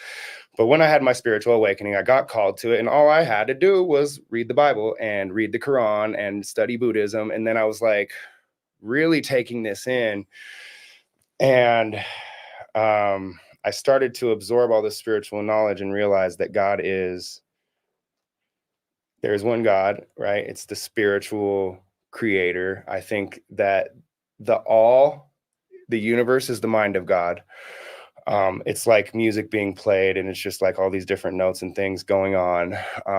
Whereas this mind of God created the creator God, and then God created us, right? With this, there's a lot of ways to talk about it, but God is basically like in another essence, the energy. I feel like the soul that we have is the seed of God, and that we're all God's children, and that the ego we have is the devil's gateway to our mind. And that if we can kill the ego, we can open the third eye, dedicate ourselves to our purpose and to God. And in that mission, you got to understand too that I believe if you look at all the similarities between every religion, you'll realize that most of the difference people bicker over is actually a lot of stuff that could be lost in translation, or like the fact it's different cultures with different names for the same entities. And I think that people get confused a lot. This is a loaded question that would almost take a whole episode. Yeah, maybe let's simplify it down to the main point I was trying to get at. I'm less looking for like your textbook answer, your equation answer. Like you just said, that's something you could spend a whole episode talking about. I'll just like simplify it down to is like, how do you feel when you are connected to God or spirit? Like, because obviously you have your own mental answer. So yeah, God is the universe. God is the creator. We are a part of God. Yeah. We are God experiencing God. Everything works on polarity. So that is to be thought about and contemplated on in itself. That said, when I feel the lack of God, that is hell. That is hell. That's what the lack of God is. When you're feeling full of God, that's love. So when you're feeling the lack of God, you're going to feel fear. You're going to feel anxiety. You're going to just be stuck in that red wave energy I've been talking about a lot, that guilt, the shame. You're going to be just fake. You're not going to be yourself. And it's just going to be a constant state of distress. And when you have God, whether you know it or not, we all have God. God is that feeling. God provides that that light, that love, that doorway. So when I'm in the fucking world, bro, I get dreams and visions from God, but I also can experience the world changing. Like when I got the Empathy album, I walked up to the mountains. I was in the woods. I was like, fucking tell me what's going on, God, please. What do you want from me? And a fucking building appeared. I won't say it appeared as in like simulation, but I noticed a building. Mhm. I looked over, I walked up to it, and it was a big fucking scroll that had a Bible passage. I can't remember the exact passage, but it did say something along the lines of God is near the brokenhearted and broken spirited, and something along those natures. And it was just such a big sign for me because it was at the same time I got the vision too, empathy. And I was like, what am I missing? What does the world need? And it was like, just this feeling. The word came to me. And now a lot of people with an ego will sit there and think, I had this great idea on the mountain. And yeah, sure, you had it, but who gave it to you, right? A lot of people will think they thought it, but it was a gift. And I'm like, holy shit, I got this huge feeling.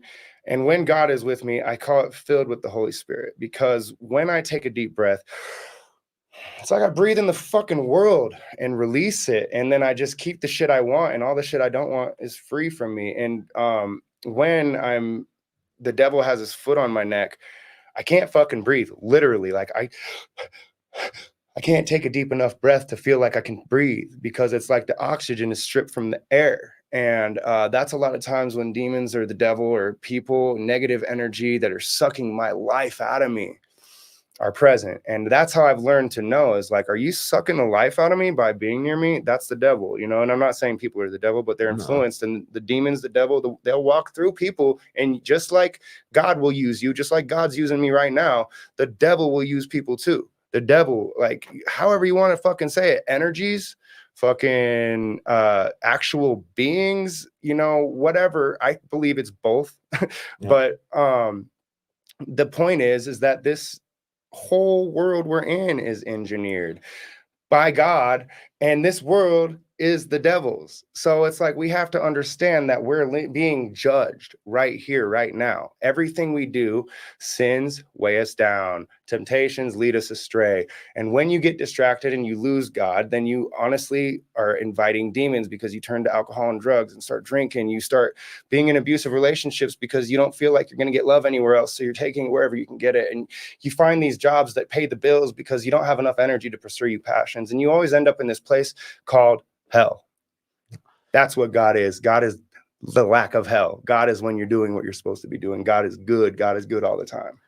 It's interesting that you started that share with you felt spirit, you felt God in nature, which I resonate with that strongly. You know, nature to me it's one of the most connected places you can be, with things beyond ego, beyond personage. It is the letting go of those elements and going, everything around me is talking and connecting to each other. And that's one of the places you can be the most open and grounded. Because I heard your share of like, hey, you know, you feel in hell when you're not connected with God.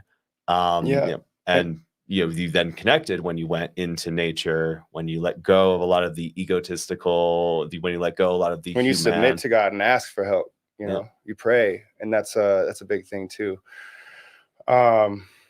Being in nature is good too, because at the very beginning of your spiritual experience, you're going to have to start to learn to open and balance your chakras. And one of the first things is you can't even fuck with your third eye or your crown chakra or anything with the heart, anything with the throat, anything, solar plexus, none of it, until you address the root of the issues, right? So one of the things about opening and healing your root chakra actually has to do with being grounded and getting out there. And I always say, like, think literally, think metaphorically, whatever makes you feel better. Just get God in your life, however you have to do it. And I look at it like God is the Father. There's a seed that is planted in all of us, and that is the soul that we have, the energy that cannot be created or destroyed, because God cannot be created or destroyed, and God is good.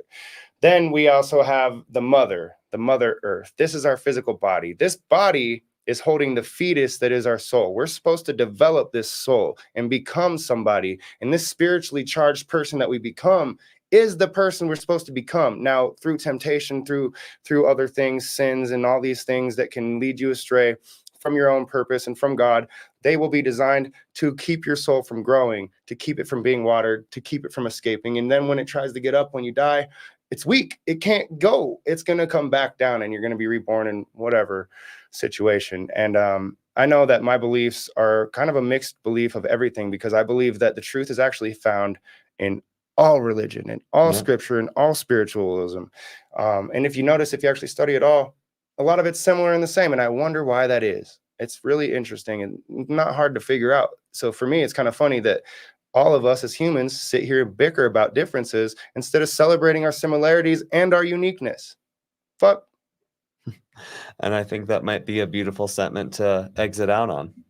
Yeah, we can definitely give it a good wrap. We have this episode is designed to be live, so we will possibly take some questions if you guys want to. Before we go, we did save a little bit of time. We were trying to close it at 2 hours.